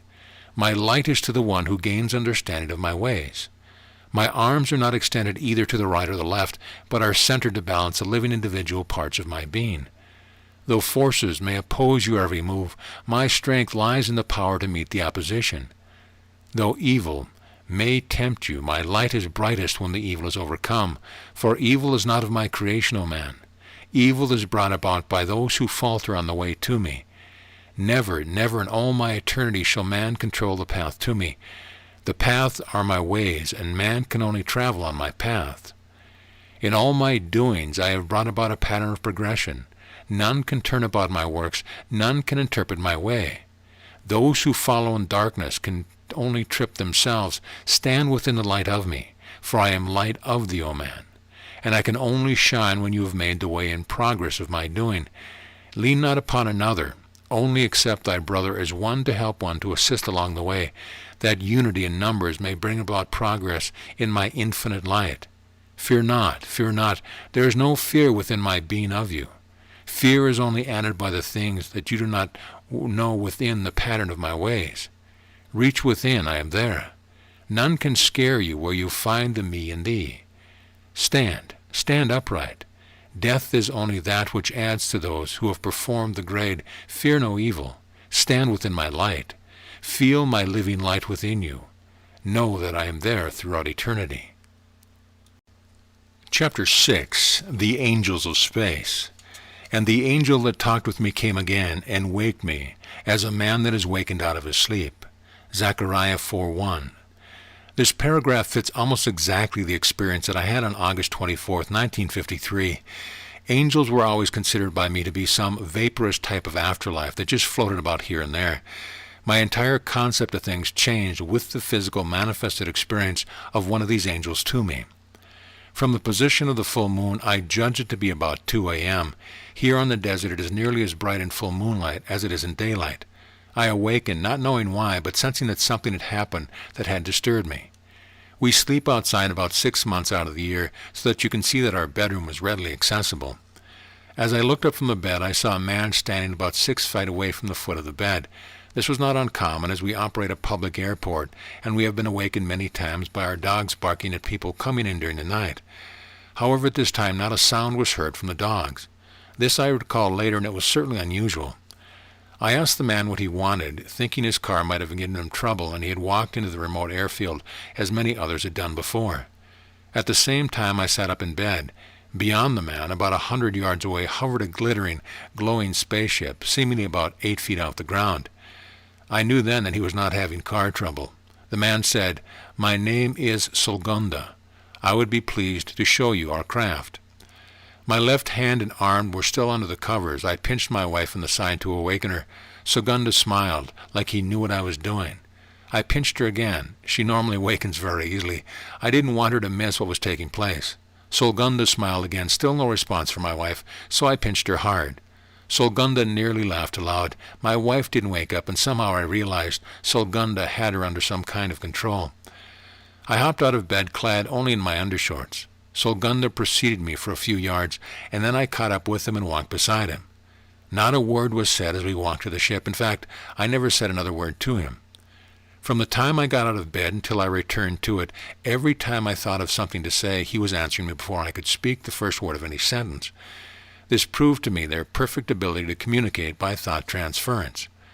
As we approached the craft, I began to get butterflies in my stomach from about 50 feet away.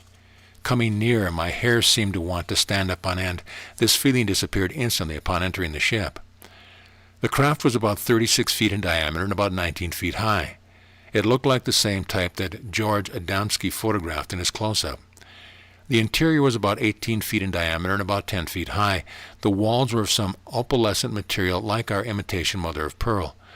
There was a shelf around the inside below the portholes about an elbow height from the floor when one was standing. A column extended from the ceiling to the floor in the center of the ship. 3 other men were on the craft when we went in. They were all the same approximate height of Solgunda, who was about 5 feet 7 inches tall. These 3 men smiled but never spoke, and I didn't learn their names. Solgunda demonstrated their retractable seats, which formed a lounge which extended out of the walls. He showed me several celestial navigation instruments, and then we went below the main deck, through the manhole, into the power-generating room.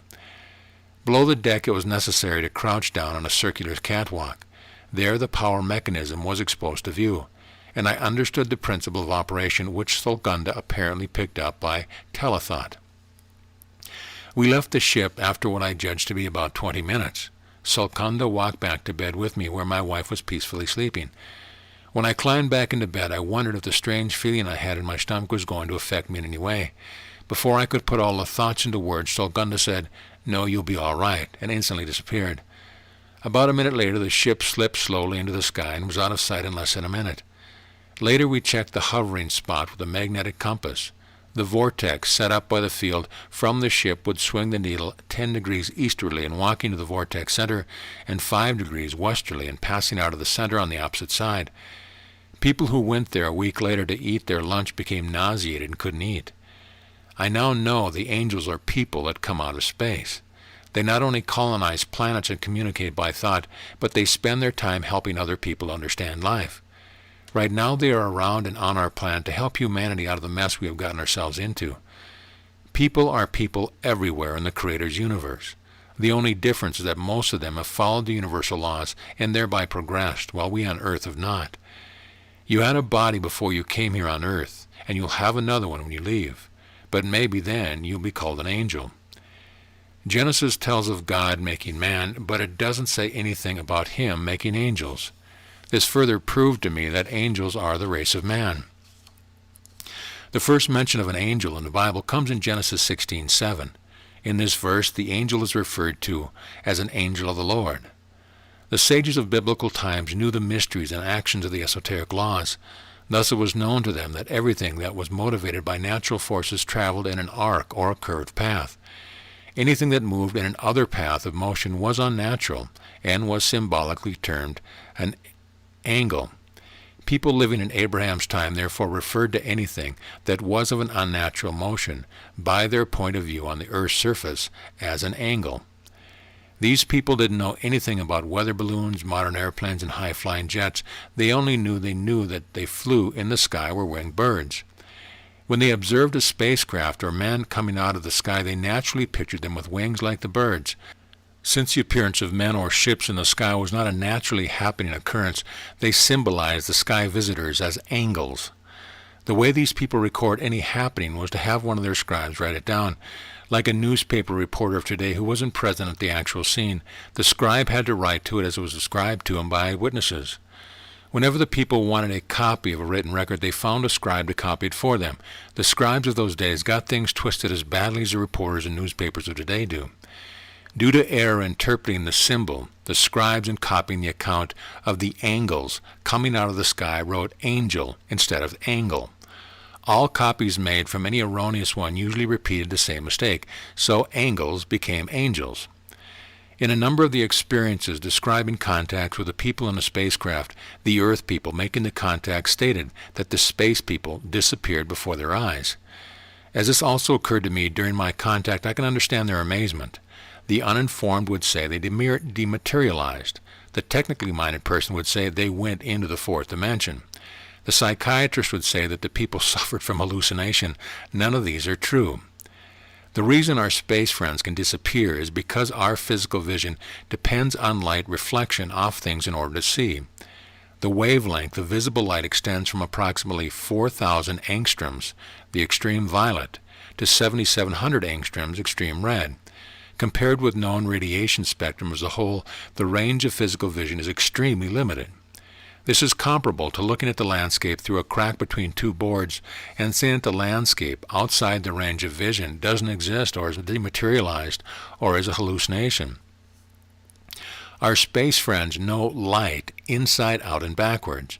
In order to eliminate the need for weapons which would injure others, they have developed what they call the perfect defense. This is a small object about 2 by 2 inches square and about half an inch thick.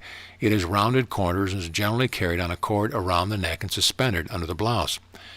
Their ability to read thoughts allows them to be aware of any danger or threat, and all they have to do is tap this device with either hand and they appear to disappear. The object is actually a crystal battery that stores piezoelectricity that is generated by cutting magnetic lines of force, or the same as static electricity. The nearest thing to this electricity stored by the crystal battery that we know of we refer to as the spirit body or aura. The electrical spirit body of people varies with their environment and the chemical makeup of their physical body.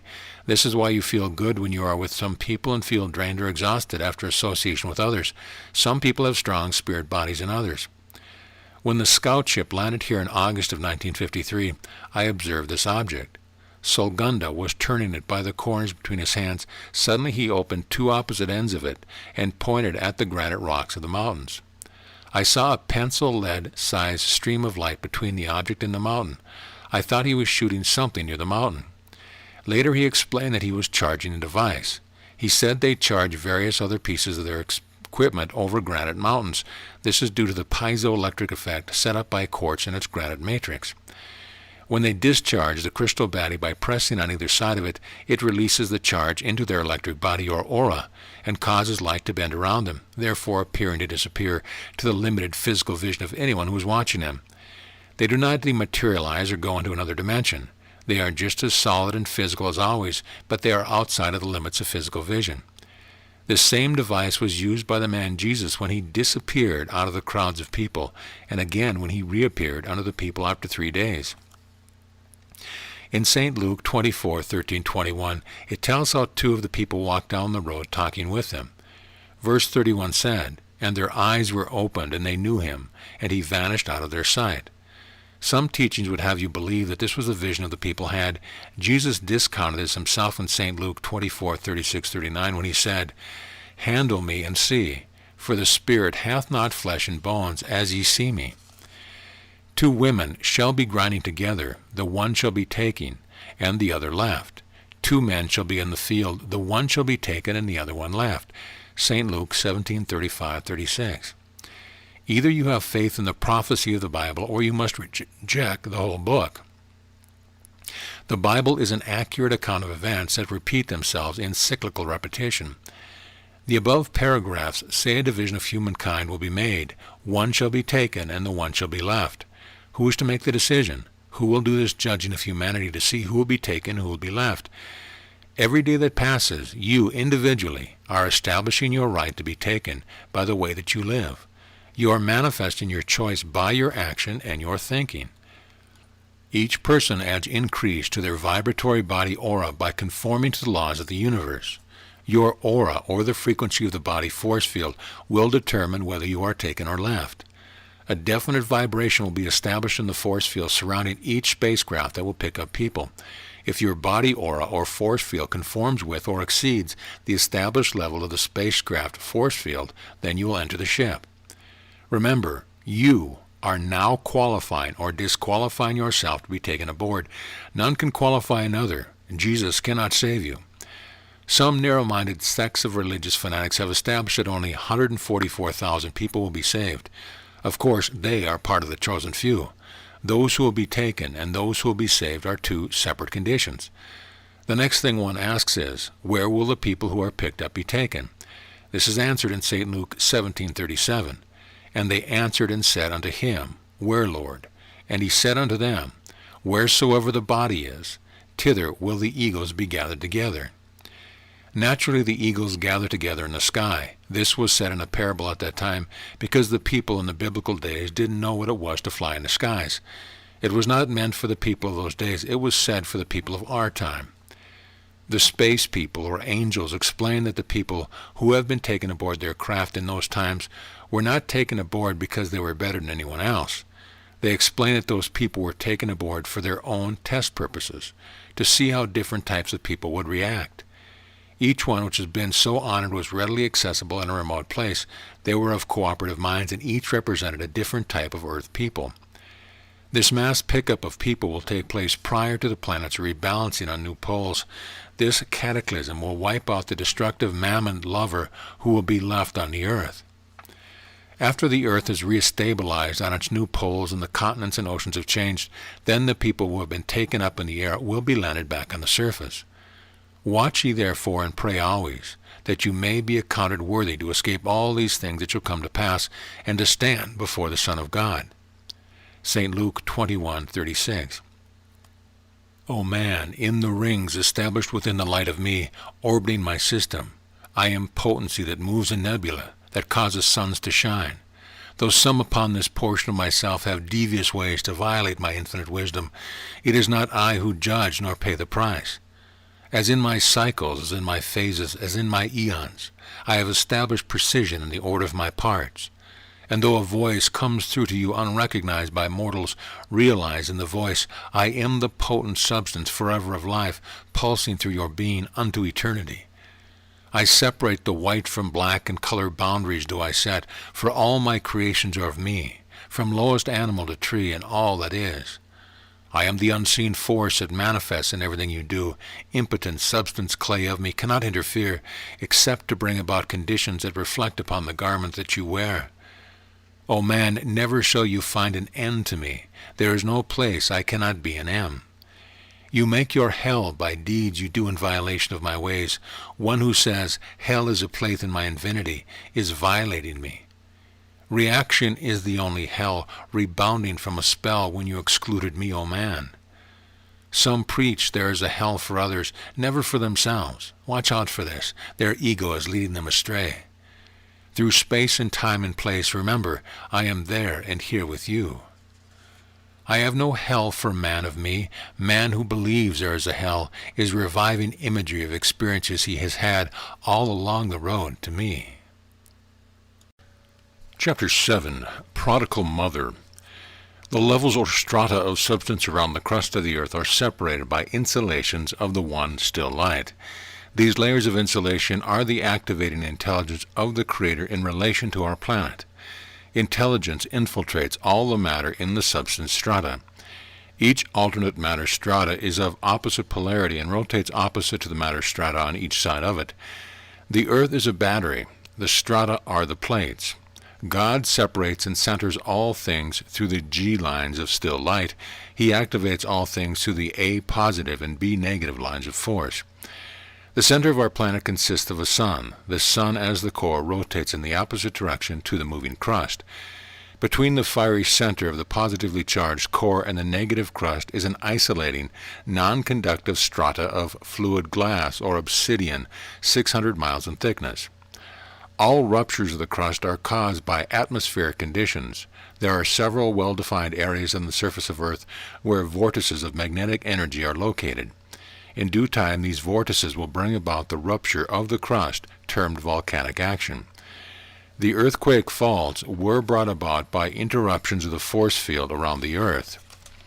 Planets without moisture in their atmosphere do not rotate, as A and B lines of force enter the atmosphere and the crust of the planet parallel to the equator and at 90 degrees from each other and the axis.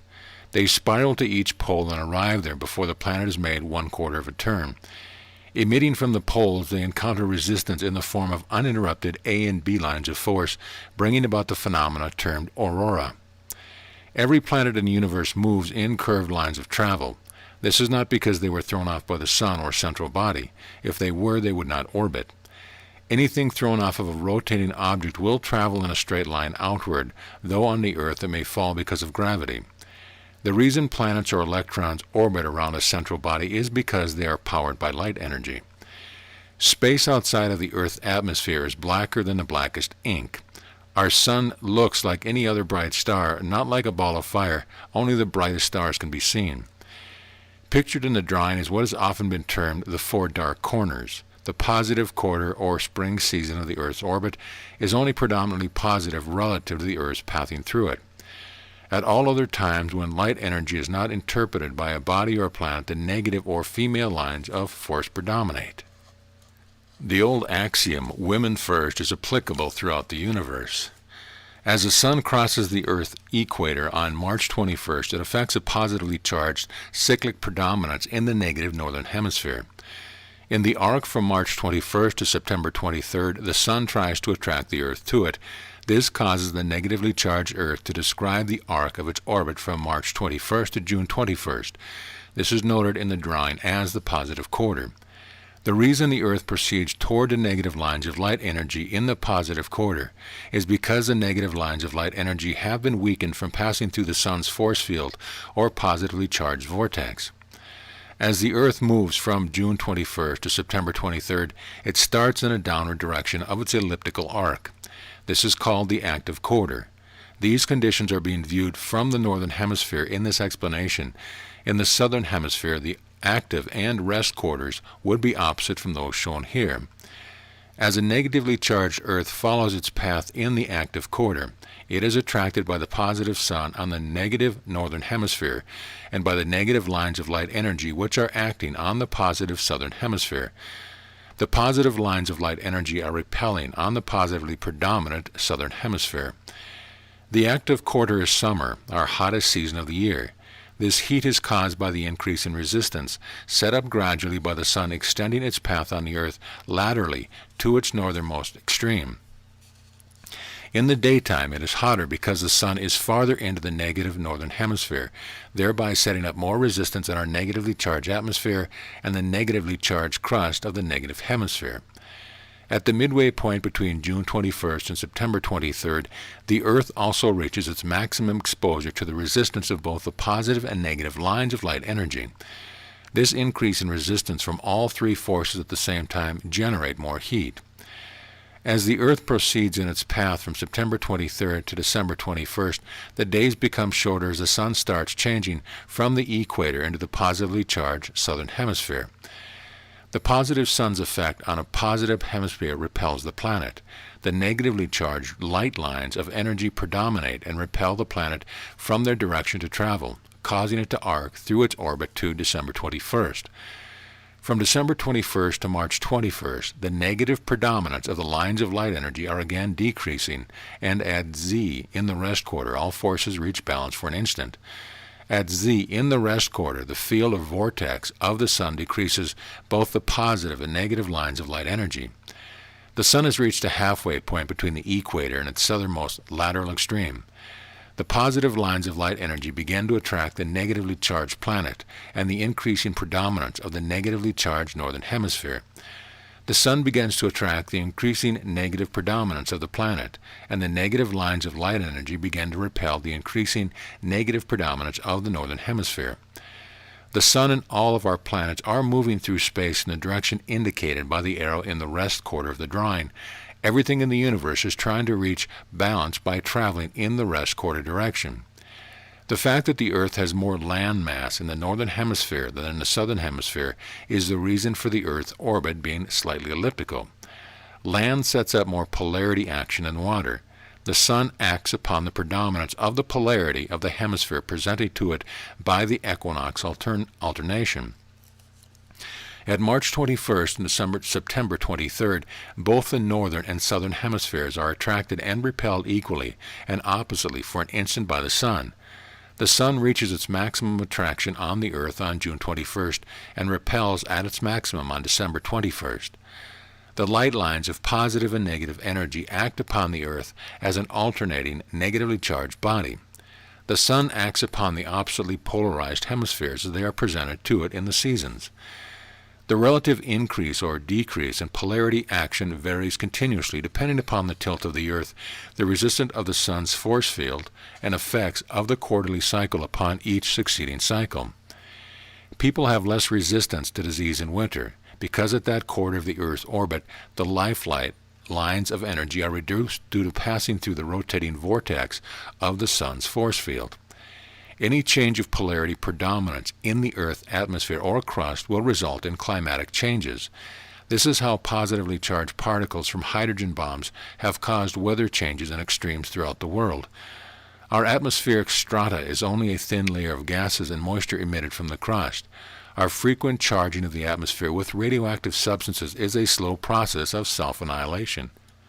The temperature drop noted after each atomic bomb blast is caused by the inrush of frigid air from higher strata. If 30 atomic bombs were exploded in 30 days, our Earth population would be forced underground by the extreme cold.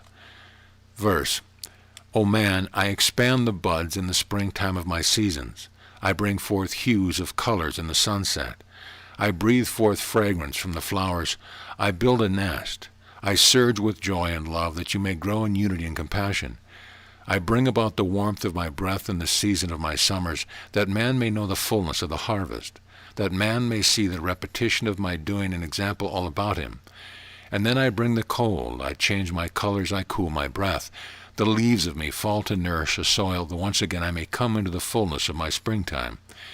And then I breathe my holy breath through naked branches into the blast of winter. I crown my mountains with the purity of whiteness and mantles of snow.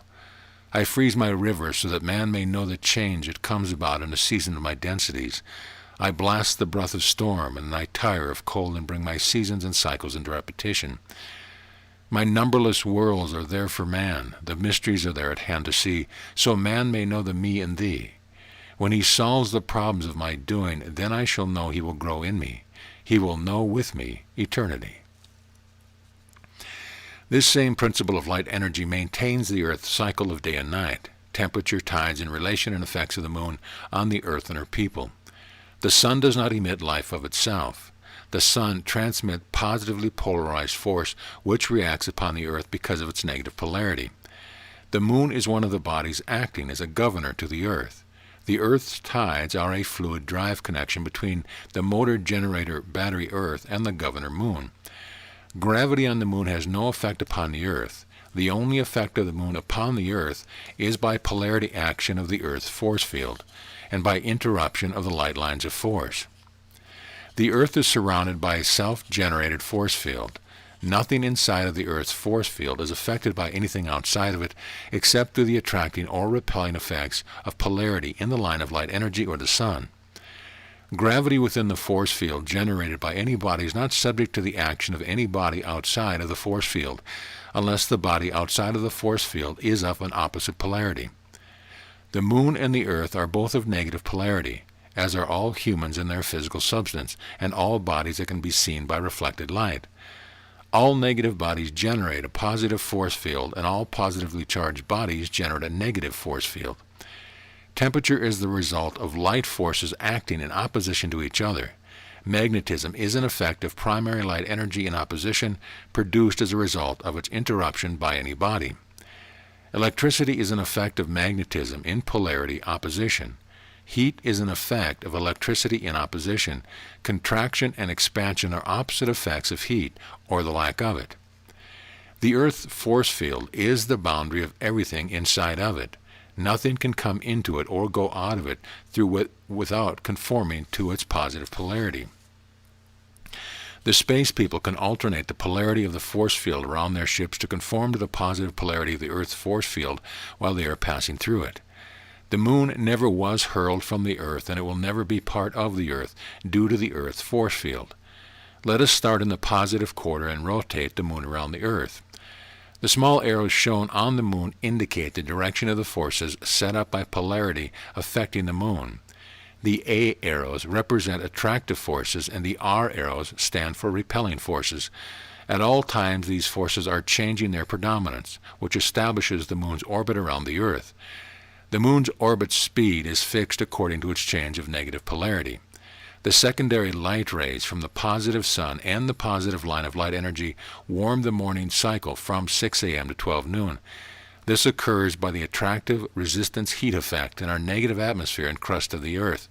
The force field does not decrease these polarity effects because their polarities are both positive, therefore they offer no resistance to each other. The heat registered during the hottest part of the day is in the active quarter from 12 noon to 6 p.m. Higher temperatures are registered in this quarter because the sun and positive lines of light energy are setting up attraction resistance within our atmosphere, and the negative lines of light energy are setting up repelling resistance. Two forces are working in attraction to the Earth's polarity, and one force is working in opposition to it. The negative lines of force also meet resistance of the positive force field, which acts as a reflector. From 6 p.m. to midnight is the negative quarter. Both the positive lines of light energy and the sun's attractive forces are eliminated, and the negative lines of light energy maintain only the heat of resistance by repulsion. The forces of the active quarter fade away, and the negative physical bodies of people become tired and sleeping during the negative quarter. In the rest quarter from midnight to 6 a.m., the sun's positive force, the positive lines of light energy, and the negative lines of light energy set up no resistance of attractive or repelling forces. So the atmosphere and crust cool off in the coldest quarter of the cycle, because the Earth is shielded from the three forces. For the same reason, more people die from natural causes in the rest quarter than in the other three quarters combined. This is because their physical resistance is low. In other words, none of the three life forces of light are active in the physical body during the rest quarter. This is what rest is, the lack of polarity opposition forces. Everything is meant to rest in the rest quarter, and all of nature does it, except in cases where the positive polarity is predominant. People on a predominantly negative polarity cannot stand to work on a graveyard shift. People of a predominantly positive polarity are often called lazy because their active quarter and rest quarter reactions are opposite, and they want to sleep in the daytime. It has been maintained by science that the moon causes the tide. This is not so any more than the profession that heats come from the sun. The polarity predominance alternates between the northern and southern hemisphere of the Earth and causes the force field to oscillate. The erratic orbit path of the moon follows the oscillation of the Earth's force field. The Earth's positive force field rotates opposite to the Earth and the moon's orbit. Interruptions of the light lines of force by other bodies or planets causes variable effects on the Earth, and its reactions are transmitted to its self-generated force field. The Earth's force field causes the tides as it was an opposite polarity to the water. The fact that it is strongest at the point of most resistance, where the moon is, explains the reason that science professes that the moon attracts the water, causing the tides. A negative moon cannot attract a negative body of water. It would repel the water. In that case, the tides would be lowest on the Earth on the side toward the moon. The cyclical interruption by the moon between the positive and the negative lines of light energy in the Earth is what causes diurnal inequalities in the four tides of the day and the age of the tide. Water being a fluid accounts for the equal effect on the opposite side of the Earth. The fact that the force field is rotating in the opposite direction to the Earth and is strongest at a point between the greatest resistance of attraction by both the Earth and the moon is what causes the tides to lag, a fact which has never been explained satisfactorily by science. Magnetism in and around the Earth is a result of the Earth's interruption of the lines of primary light energy. Electricity is a result of interruption of the Earth's magnetism by a generator. As the lines of primary light energy are in motion, any body that interrupts them will move according to its capacity and polarity charge. Electricity is the second byproduct of primary light energy. Magnetism is the first. Neither can exist without the other because they are both part of each other. In the drawing, we show only the positively charged core of the Earth, the insulation, the negative crust, and the negative atmosphere. Actually, these charged strata and insulating layers extend to strata around Mars and Venus. The drawing is made with the Sun shining in the center of the active quarter from a 45-degree angle. The Sun is the alternator that changes polarity predominance from one hemisphere to the other every 6 months. The A and the R circles indicate the direction of the attracting and repelling forces. The negative primary light attracts the positive core in the negative quarters and repels the negative crust. The opposite is true in the positive quarter. These attracting and repelling brushes are changing position continuously as the Earth orbits. The atmosphere is actually a part of the crust and is of the same polarity. It acts as a bearing for the crust to turn in. The atmosphere and oceans are affected by the helical vortex set up in each hemisphere, which rotate in opposite directions. This is caused by the depleted lines of primary light giving their energy to cause motion of the planet. As they are depleted, they try to reach rest, so they head for the points of least motion, which is at the poles. Naturally, polarity seeks opposite polarity always. A compass needle does not point to the north magnetic pole because it is attracted to it by an opposite polarity. Its negative charged end is only pressed into position parallel to the lines of light force going by it. The intelligence in the molecular arrangement of its negative charge wants to go with the other positively charged light lines in motion around it. For the same reason, the negative Earth or our other planets were never part of the positive Sun. The planets, being of opposite polarity, could be attracted to it, but never thrown off from the Sun. The Sun's insulation stratum prevents the positive polarity of the Sun from attracting the negative Earth to it. Light is transmitted into energy by penetration into the matter that interrupts it. The matter then gains motion. A negative vortex of light energy produces decelerating effects in negative matter. A positive vortex of light energy produces accelerating effects in negative matter. You can apply the principle of the Earth's crust and core rotation in opposite directions to an electric motor. Mount both ends of the shaft on fixed bearings. These bearings will suspend the entire motor. Run the 2 wires from the motor case to 2 copper rings mounted on insulation on one end of the shaft inside the fixed bearing. Brushes from the power supply must contact the 2 rings. Be sure to remove the base of the motor and balance the field case on the fixed bearings. Power applied will rotate the armature in one direction and the field case in the other direction at different speeds. By applying a pulley to the shaft and another to the case, then running V-belts from both pulleys to a common point of work, the torque force of the normal base-type electric motor will also be applied to the work. One V-belt will have to be twisted 180 degrees between the motor pulley and the pulley of the work to counteract the opposite rotation in the motor. This uses the torque force to do useful work, reduces speed and wear on the bearing, and furnishes more power for greater work output. This is the same way the core and crust of the Earth function, each being a balance to the other. The crust is the field and the core is the armature. Unfortunately, the explosion of kiloton and megaton power A and H bombs have unbalanced natural conditions. This will bring about a steady increase in subterranean temperatures in the northern hemisphere and lowering of temperatures in the southern hemisphere.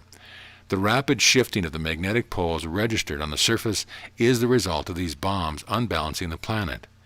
Wherever the magnetic poles on the negative polarity surface are found, they indicate where the axis of the positive polarity core is located under the crust. The core is encased in fluid obsidian, 600 miles thick. Oscillations of the core, which were set up by the reaction to the bomb forces, will cause an increase in volcanoes and earthquakes due to the increased frictional heat in the fluid separator. Throw the fine balance of the electric motor case out and see what happens to the armature if it were floating in a fluid. Any spinning gyroscope will wobble if it is moved from its plane of rotation. The Earth works like a gyroscope. Magnets, atoms, planets, and people all have polarities of either positive or negative predominance. Because of body predominance in one polarity does not mean that the substance of its composition does not include matter of the opposite polarity. When your positive polarity body reaches predominance, your negative polarity physical body dies. The same thing applies to planets, magnets, or atomic structure. The nuclear or positive polarity devices being exploded in our negative polarity atmosphere are rapidly bringing about a condition of polar change on the Earth's surface. The emission of positive polarity particles or fallout from the H-bomb tests are unbalancing the polarity predominance of the Earth. The positive fallout particles are attracted to the negative polarity, north magnetic pole. When the positive particles fall, they are on negative polarity ice. The resistance causes heat, causing the ice to melt. The negative polarity water released by melting is repelled by the more predominantly negative polarity crust of the Earth into a less predominantly negative polarity atmosphere. In the air, it is attracted in a spiral course to the positively predominant southern hemisphere, where most of it is attracted to the positive polarity south magnetic pole.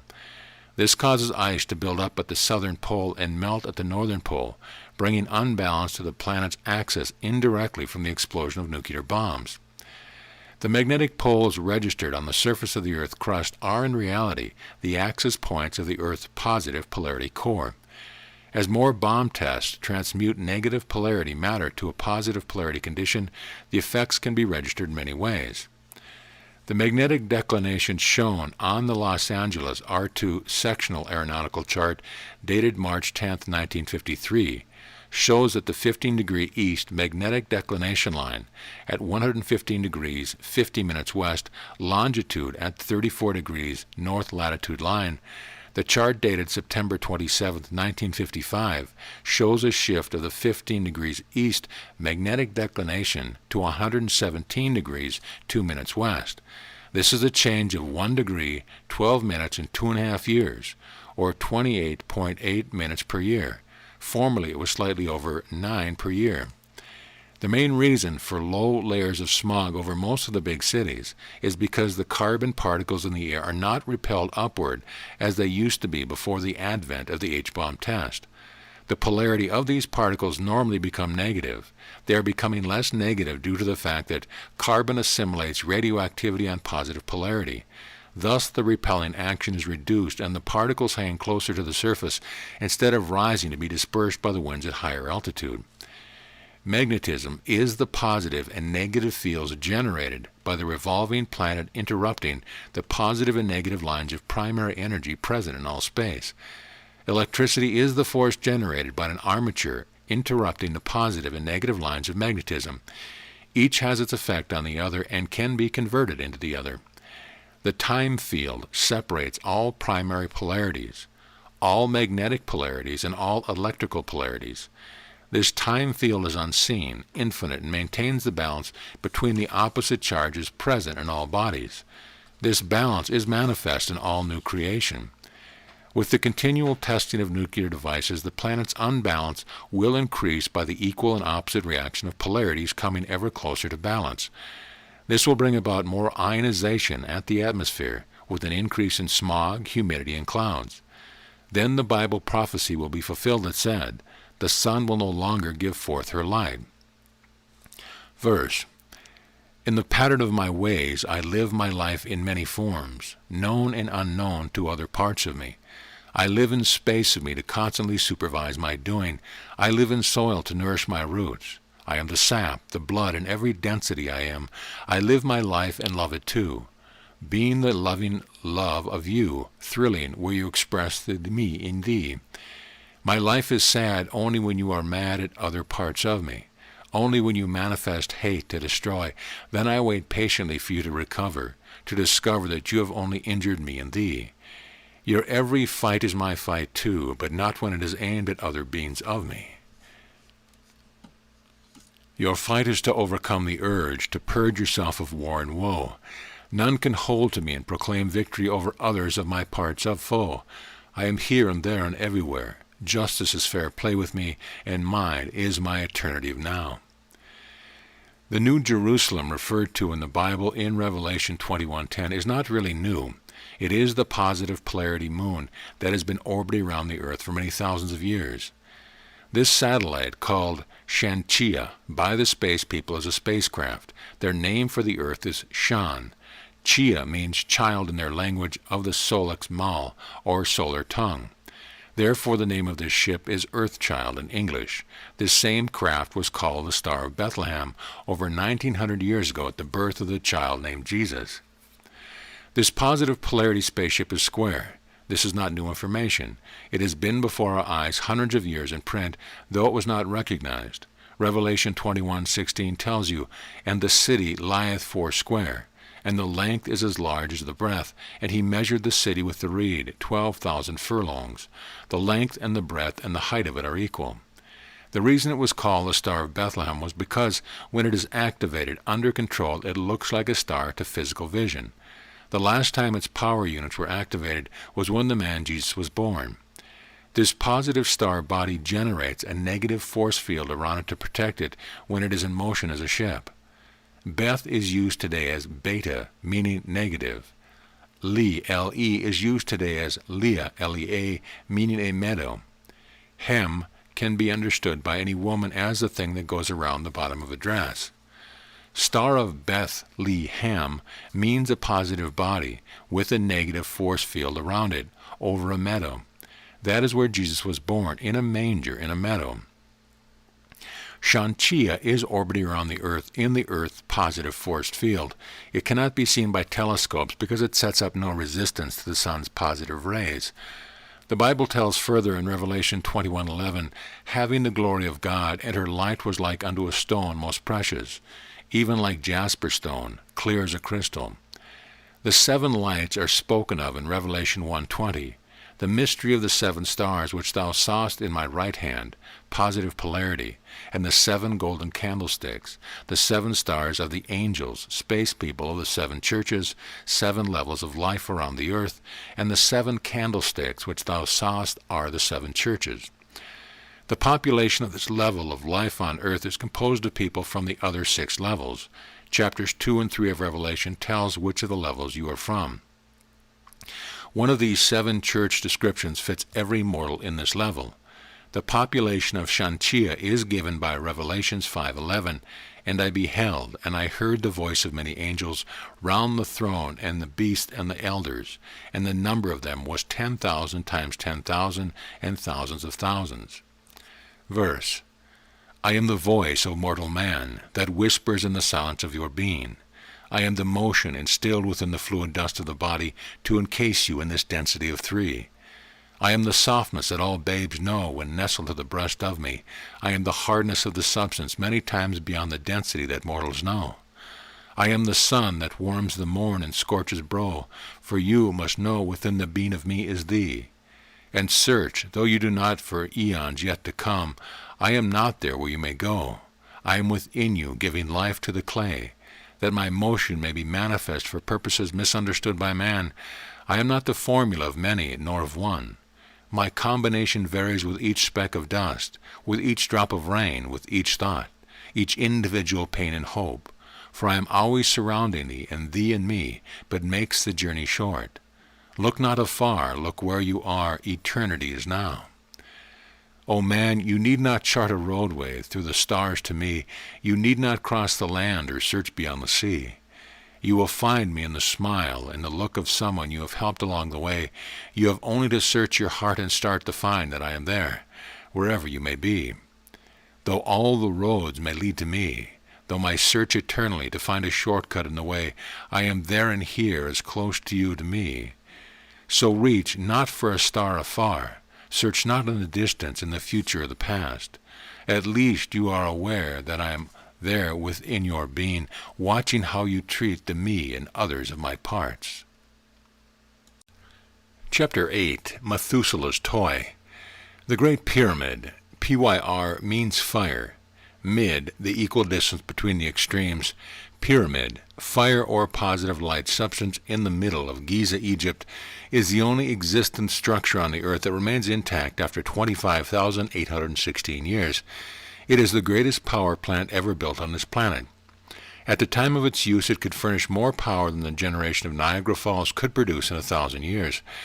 The Great Pyramid was never intended to be a tomb or a monument for the pharaohs. Neither was it built by the Egyptian or Psychos, as assumed by historians. It was erected by the remnant of the Adamic race on this planet. In order to produce the power required, the pyramid was built in minute conformity to the measurements of our solar system. All dimensions were accurately computed to ensure correct functional operation. The pyramid was designed by Enoch and built by Tothma, who, with the help of the true descendants of the Adamic race, the space people, who had made a forced landing on Earth. Knowing universal laws and their application, they received timely warning and journeyed to Egypt before the sinking of the great continent Atlantis. Enoch and Tothma flying in an aircraft called Velix. After landing in Egypt 25,825 years ago, they started the operation and spent the next 9 years in building the Great Pyramid. Utilizing knowledge gleaned from their secret records, they employed the infinite light power. They knew how to manipulate the light lines of force to cut the blocks with light energy from the A positive and B negative lines of force. They transported the heavy blocks with their volux. Hovering over each block, they encompass it in their force field, eliminating the weight of the block in relation to the Earth. The blocks, shaped so as to assure astronomical precision, correspond to and contain all pertinent data of our Earth and solar system. These correct dimensions were necessary in creating a positive solar vortex on a small scale from the A positive and B negative lines of light force. The Great Pyramid was erected at its present location for several reasons. Its location was on the side of the negative polarity from the equator.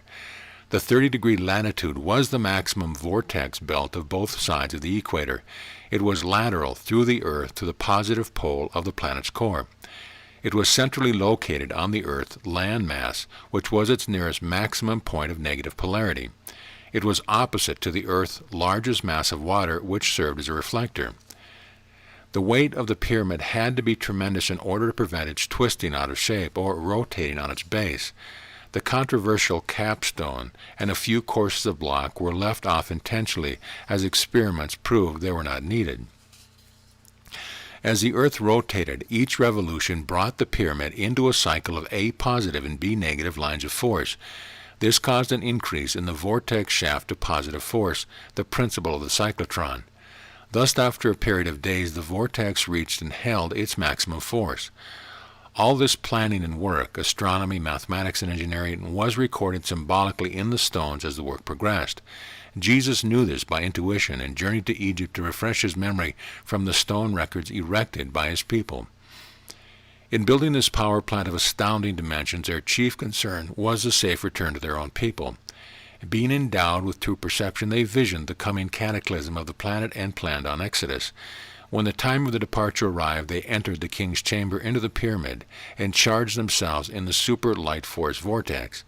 Then they boarded their ships, hovering for a while over the truncated top of the pyramid in the positive shaft of force which extended beyond the gravity range of the planet. When the ships were properly charged, they were actually repelled from the planet and navigated with super speed to their destination. Some of the sons of God, the Adamic race who remained on this planet, knew of and used the stored up power of the pyramid for several thousand years. For instance, Methuselah and his sons prolonged their lifespan for hundreds of years by charging their bodies in the vortex. Many of the deceased pharaohs, placed in the open tomb of the king's chambers for regeneration, were restored to life.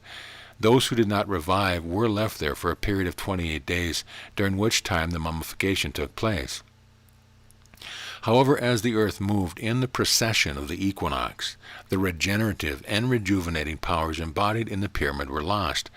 Rulers around the earth, knowing of the rejuvenating power of the pyramid, tried to duplicate the Great Pyramid of Giza by building a pyramid of their own by manual labor in order to live longer themselves. They did not fully know the principles of primary energy, however, so their pyramids became their tombs. Nevertheless, the secrets are not completely lost. Humans, knowing they are alive now and not knowing what lies beyond the transition called death, attempt by every means possible to keep their physical bodies alive. The inner mind keeps transmitting the faint hope to their understanding that they can live forever. Naturally, knowing that they possess a physical vehicle now, they are reluctant to part with the old model to which they have become accustomed. Monkey glands, hormones, operations, injections have been advanced by the technicians in biological and medical science to try and prolong the life of the physical body. People assume that substance of a physical or chemical nature can support substance of like physical nature. This is based on the theory that if you keep adding dirt to a hill that erosion is constantly dispersing, it will always be a hill. Nature always wins the battle in the long run because natural forces are eternal. Man's efforts to overcome nature by opposing it will lose every time. The only means by which man can add years to the physical form is by going with the natural eternal forces. Life is eternally continuous. Humans have placed the limits of was, are, and will be on life. These divisions of time are from the physical brain. The flesh we call the brain only understands now. It only exists in the physical body for now. It cannot understand anything beyond its own limits of birth and death. All physical substance changes in time. It is understandable when one has spent his years in building up association, friends, family, why he wishes to remain here longer. His brain concept of the physical body does not want to give up its encasing form. The biggest trouble on this planet is that when you get smart enough to do something with the knowledge you have acquired here, death intervenes. Our lifespan is just too short. In Genesis chapter 5, it tells of Seth, Enos, Jared, Methuselah, and others living for hundreds of years. They were so close to the knowledge of their ancestors of the Adamic colony on earth that they used their fountain of youth principle to add to their lifespan. Rejuvenation is done with the infinite light, or what is called God power. In the application of this power, the one receiving it does not see, feel, taste, smell, or hear anything. I have the information to make rejuvenation possible, adding 50 to 80 years onto the average lifespan, plus resumption of youthful virility. The only difficulty I will have is that we are on a planet that is revolving. In order to operate this apparatus, I must clock it to the Earth's rotation, quite like a large telescope is clocked to keep it centered on an object being viewed.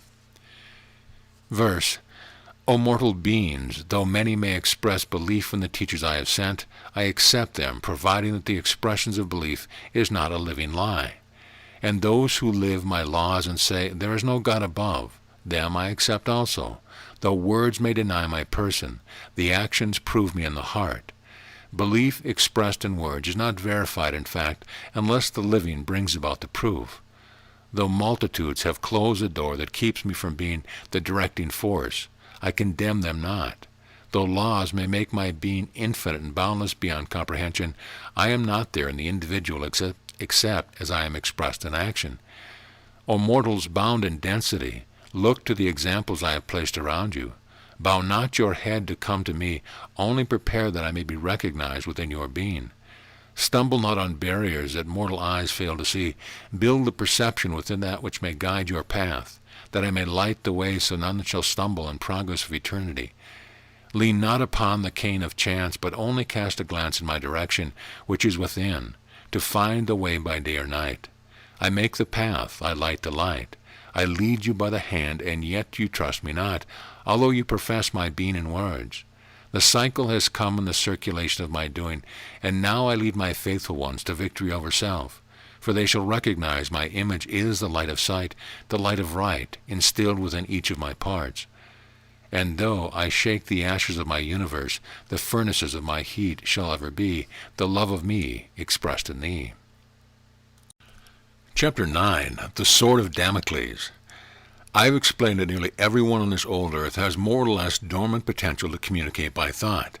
Like learning to play the piano or learning to become a master of any trade, sport, or any activity, the use of thought communication can only be accomplished by regular, continuous practice. The space people use instruments in their thought contacts with people only to ensure positive reception and to maintain power through conditions that could otherwise interrupt the reception. They think into a device they call an adiphone. This receiver is transmits through a projector they call an omnibeam. The omnibeam can be focused on any individual or group of people. This projecting of thoughts is mentioned throughout the Bible. voices coming from heavens, the Lord speaking unto Moses and many others, including the voice of God coming to Jesus. The space people have explained that they can only focus his beam safely on people who have devoted much time to an awareness of open perception. Otherwise, the beam can be dangerous to the physical health of anyone that cannot stand its powerful vibratory transmission. One person has the power of one, and can normally only contact one other individual. Here on the Earth, one power of thought is sufficient in the Earth magnetic field to contact any one other individual who is receptive at the time anywhere on the Earth's surface. Thought projection by one person must be done by concentrating upon the individual you wish to receive your thought. Thinking his name and what he looks like must be pictured in the projector's mind several times. Then the thought you wish to transmit must be concentrated upon several times. This is for beginners. After one becomes adept at projection, only one thought, person, picture in the projector's mind will be necessary. The thought will not be projected to the one of whom you are thinking until you release the thought. In other words, after the concentration, you must immediately forget what you are projecting and think on anything else. As long as you hold the thought in your mind, it will not reach the one you are projecting it to.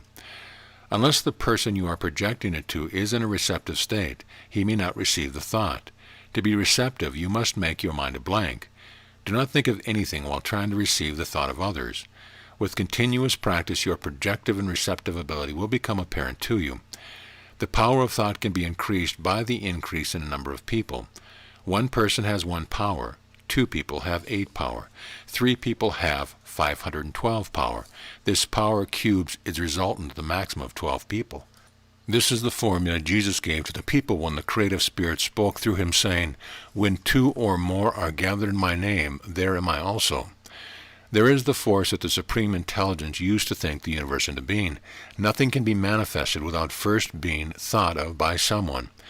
As I have said, 3 people have the projective force of 512 power. 4 people increase it to 134,217,728 power. When 12 people combine their thought force in unity on any purpose, that purpose would be accomplished. That is the reason Jesus did not select his disciples from among the intellectual of his day.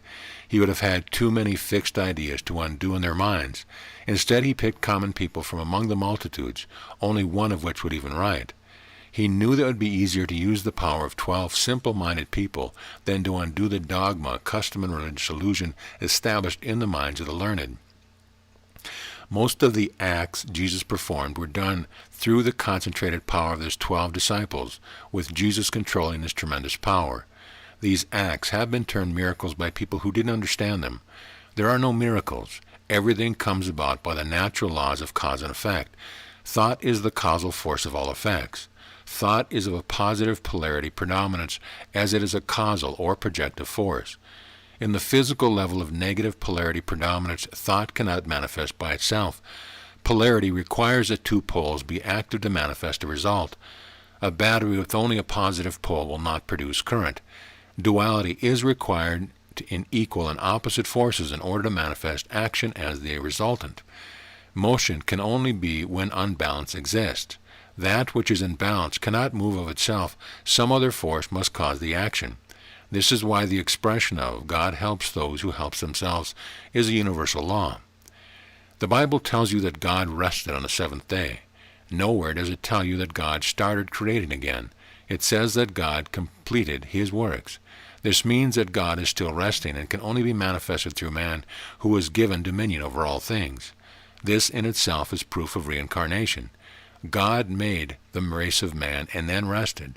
Everyone of the race of man was created simultaneously. No one is older or younger than another.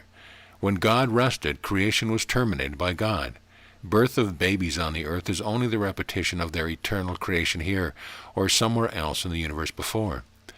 Death is only the departure from negative polarity manifestation to positive polarity manifestation. Life is only manifested through the interchange of motion through the unbalanced opposites.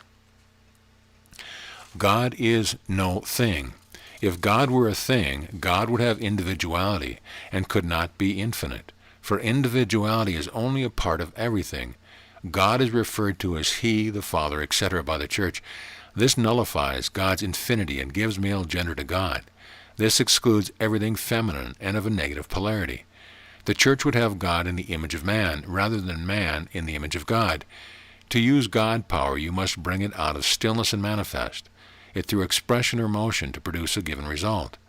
In giving man dominion over all things except his fellow man, God expected you to use the infinite intelligence of universal being to manifest results. Why did Jesus say he came to bring the word? He could have easily communicated with anyone he wanted to by thought, but he said he came to bring the word. The reason was that he knew the power of God, or rest, could only be manifested in a predominantly negative polarity level of life by an equal interchange of thought, positive polarity, and expression, negative polarity. It is not my intention to prove this formally to you, but rather to let your reason and experience prove it to yourself. Look back through your experiences and recall if the following has happened to you before. Apply it now and make it work for you. God's power has no limits except those that man creates.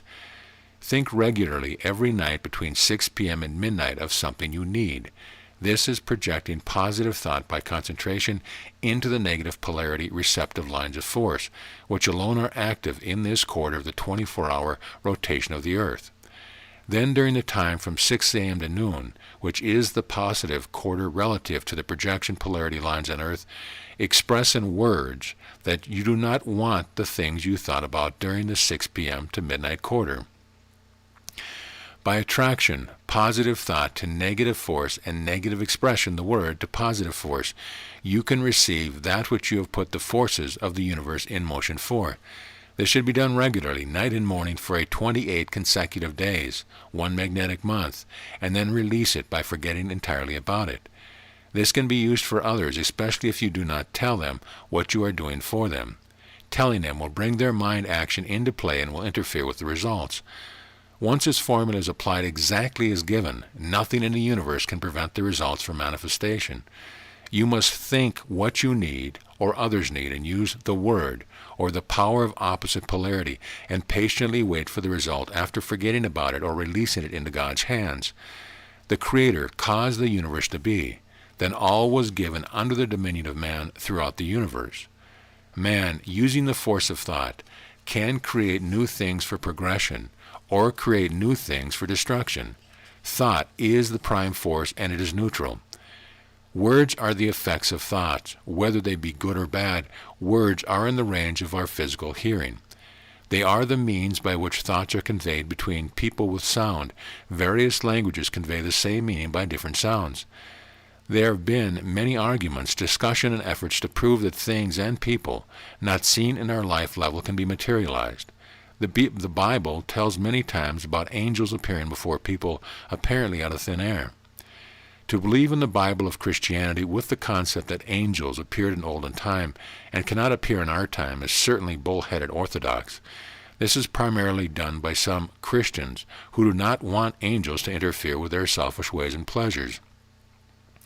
Much has been said about the space people of today materializing and dematerializing on several occasions.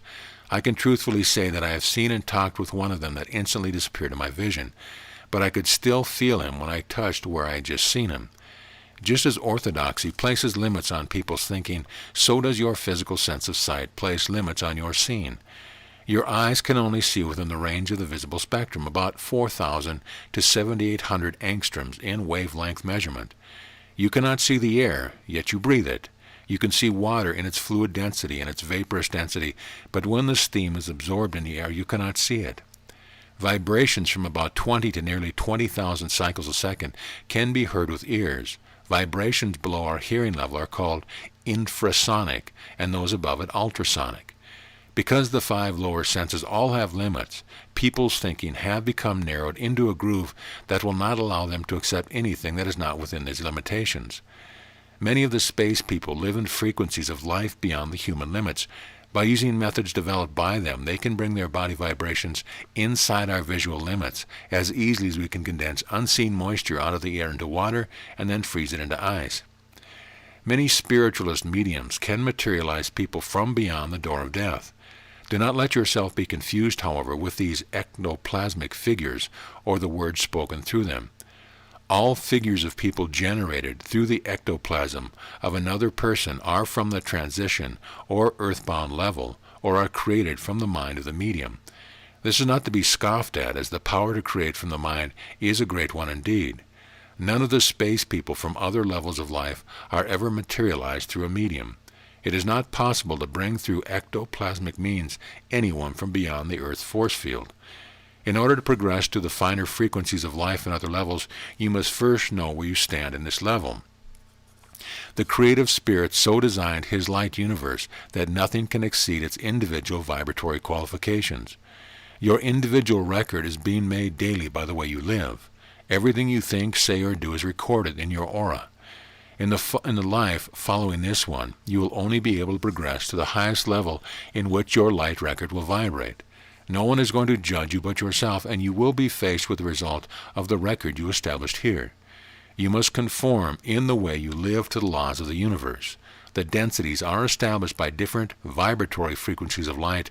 You can qualify to jump grades by the way you live here now. Verse: I am the voice, O man, speaking in the stillness of your being. The righteous recognize my voice. My call is to those whose ears are deaf to my withinness. I plead eternally that all may hear the me in you eventually. In the pattern of my doing, I bring you pain and joy, that you may feel me in the contrast of your senses. Never shall I cease to call to those who live in darkness. Though my patience is infinite, I suffer because of your sin. When you hear me in another, listen. Do not shy from me in the disguise of a raucous laughter. The ones who live in the clamor of confusion, to hide from me, are only adding sorrow to tomorrow. So I make each tomorrow a today, that your memory of yesterday shall make my voice the louder from out of the silence of an added day you spent alone. I have extended the light to manifest my creations from thought of me, and perpetuated motion through eternity. Each motion to bring an effect, and every effect a cause, by repetition in an endless pattern of my doing. I ended my work of bringing about, and made thee, O man, to carry continuity. My infinite watching is directed to you, my image of instrumentality, which is thee, O man. Whenever you sing, my heart sings too, through joy of your emotion. And when you assist another, the act of thee is devotion to me, and from me through thee. Whenever you sorrow, I am sad too. Each thrill you feel is transmitted to me. I too am ignored when you fail to see the me in others around you. Though you are an effect of my cause, O man, intelligent image of me, I only exist as effect of you whenever you cause me to be an extension through thee. Then am I active, then do I live, when you give effect to my cause in the love of me, through each day of my days, eternally. Chapter 10. The False Chariot. You must understand that the substance you call your body is very much like the body of an automobile. The chassis of which the substance forms is the eternal part of you. You can lose a limb or smash the body, and the chassis of your reality continues on. In physical level requirements, your material body is of an animal structure following the form of eternal man in the essence of your real self. This material structure is given life by the fact that the forms of crystals within the bloodstream are the powerhouse of your every motion. These microscopic crystals in the blood diffuse, refract, and reflect the positive and negative lights passing through you continuously. These crystals often become neutral. They lose their power like a magnet.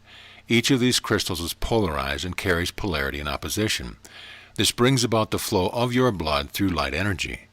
Many times as these crystals neutralize, they will settle in the feet. This is the reason for the ancient teachings concerning the position of standing on the head, to circulate these crystals that have become neutral. The heart is caused to function by the circulation of the blood instead of vice versa. The heart serves only as a valve to keep the circulation going in one direction. The structure of the arteries is such that the cellular and atomic composition brings about a positive force upon the crystals in the bloodstream. The veins are such that negative force of light energy functions through them. Being of animal structure, man in the physical body requires crystals of an animal nature. Various refractory crystals found in animal foods are not reproduced by vegetation. The history of the mechanics of motion throughout the universe is locked in crystals. The records of all of that is as it was, and ever shall be, are concealed in the frequencies of various elements, known and unknown in their crystal perfection. Life is only given motion through various particles of matter in many forms. As the Bible tells you, the blood is the life. It transmits and circulates light energy into substance form of animal nature, which conforms to the pattern of man's real form. The flesh fills the real body, although the real body extends beyond the skin boundaries of the physical. As you are born in this form called the physical body, your instant beginning in this level was brought here in the seed, or the control master cell, through the infinite G-line of light force. This control master cell was the beginning of your physical body. Under the functions of the control master cell, there are many other master cells. These master cells compose each one a center, the beginning of your vital organs and glands. The brain is a gland. The control master cell is the essence of form. It is subject to absorption and characteristic from both the male and female parents. The consciousness of being is the center of the control master cell, maintaining the records of all previous lives and experience in other levels. As these cells grow, bringing from the seed the form, controlled by the absorption of the control master cell, each child is endowed with good and bad traits of both parents. The seed which came over the infinite line of force contained none of the parents' characteristics. As this control master cell gives instruction, each master cell comes to attention in the proper position in the body, like a well-regimented army, all officers. Each of these office master cells gather recruits from the atomic substance in the A and B lines of force and develops each their own individual portion of the physical body. This continues until so-called death on this level. Roughly every 7 years, these master cells' intelligence, centering the organs and glands, are relieved by other officers. Roughly every 28 years, the control master cell is relieved by another, better qualified and more mature lines. The secret of long life is in the ability, through consciousness, to control the change of these control master cells. Some people have assumed that the mind of individuals is in the head, because through progressive conditioning they have been led to believe that the brain is the control of the mind. The mind is infinite and universal. The mind is not confined within the body. In observing with the third eye, or the consciousness of your positive polarity vision, do not assume that the ability of this particular awareness is located anywhere within the physical body. Those whose concept of this vision is from the pineal gland area will naturally seem to focus in that area. Actually, your consciousness of individual being is all over your body, and in any particular experience is concentrated at the point of greatest sensation. If you smash a toe and the toe hurts, that is the point of which your greatest concentration of consciousness is recorded. The consciousness of your individual being moves with your emotions. It flares with various ones of these emotions and recedes with others. Mind, being universal, is all through you, and you are in it. Your consciousness is the doorway to universal mind. The scope of your consciousness can be increased with practice.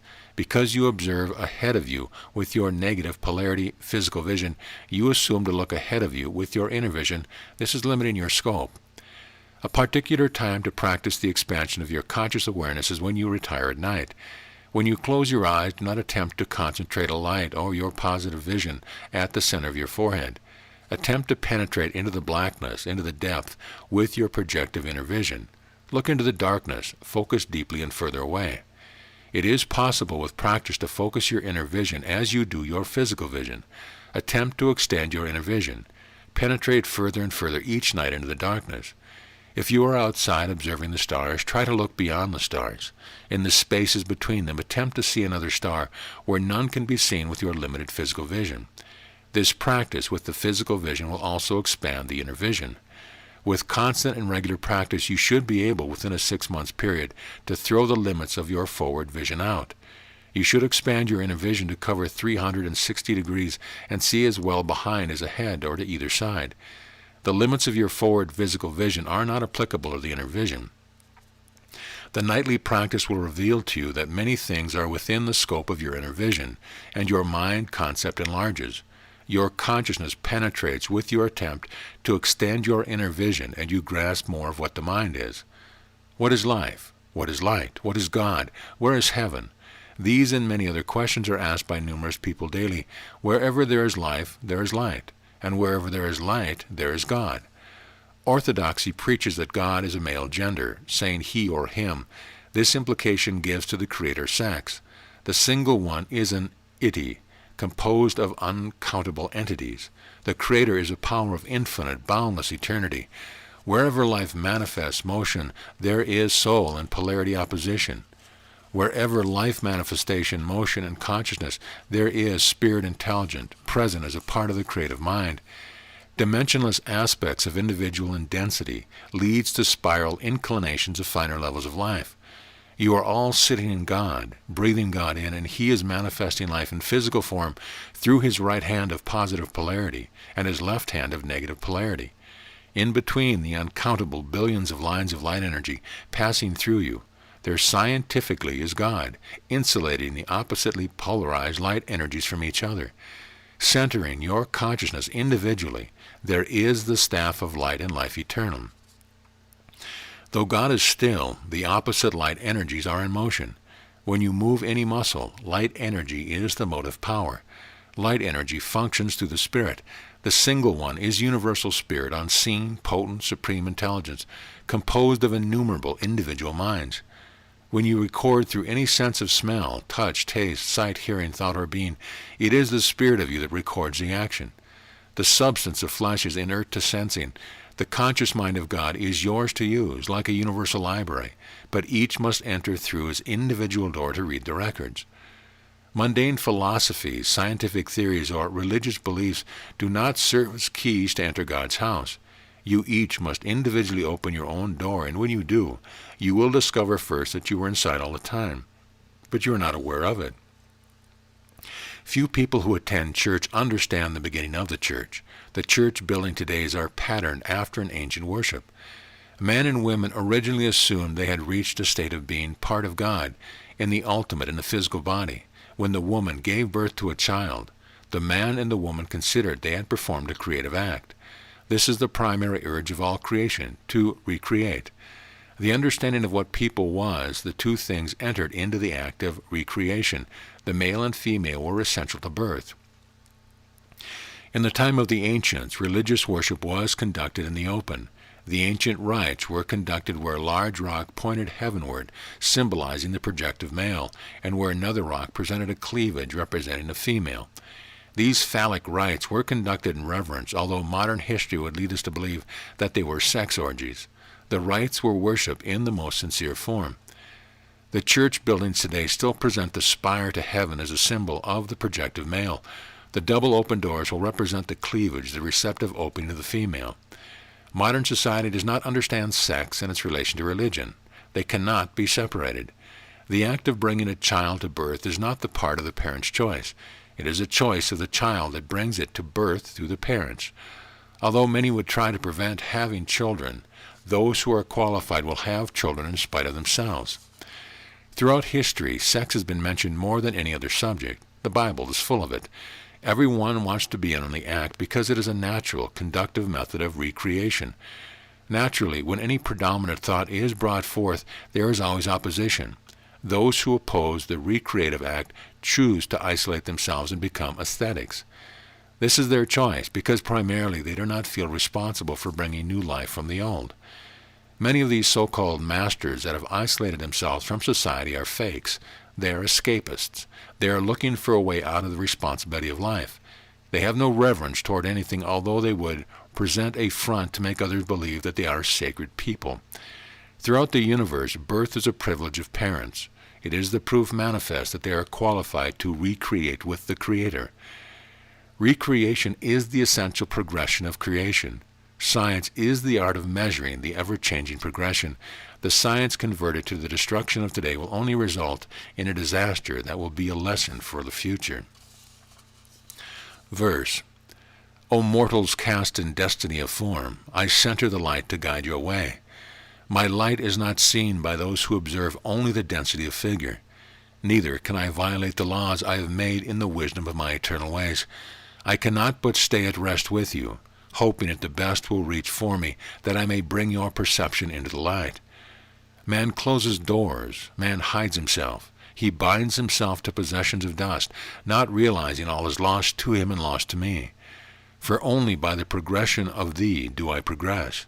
My parts are scattered throughout my boundless being. I move in many ways to fashion my completeness. Each part shall find the resurrection in me, though the time is recorded in the records lost in space. My eternity is only complete in the patience of myself and thee, and so I wait within, with the knowing that my beginning never end. O man, in the overcharging pattern of my thoughts I bring my creatures into being. In seeing motion all about, never doubt that I am there. For I am motion, change, and time, so that my rhyme of repetition may cycle all my parts. Your eyes reach out to see the stars, not realizing each has stars within. Though sin may barricade your way to me, change will be your sword to rend the veil, and I shall hail you in your victory over self. Though my time is not to me, time to you is meant to be a gauge to register progression in my ways. Motion is the me in thee, O man, to manifest a change, so that in time you may escape the rhyme of rebirth repetition and be timelessly the peaceful thought of me, eternally. End of chapter, end of book. This audio presentation of the Council of Seven Lights by George W. Van Tassel has been brought to you by audioenlightenment.com. Copyright 2014. All rights reserved.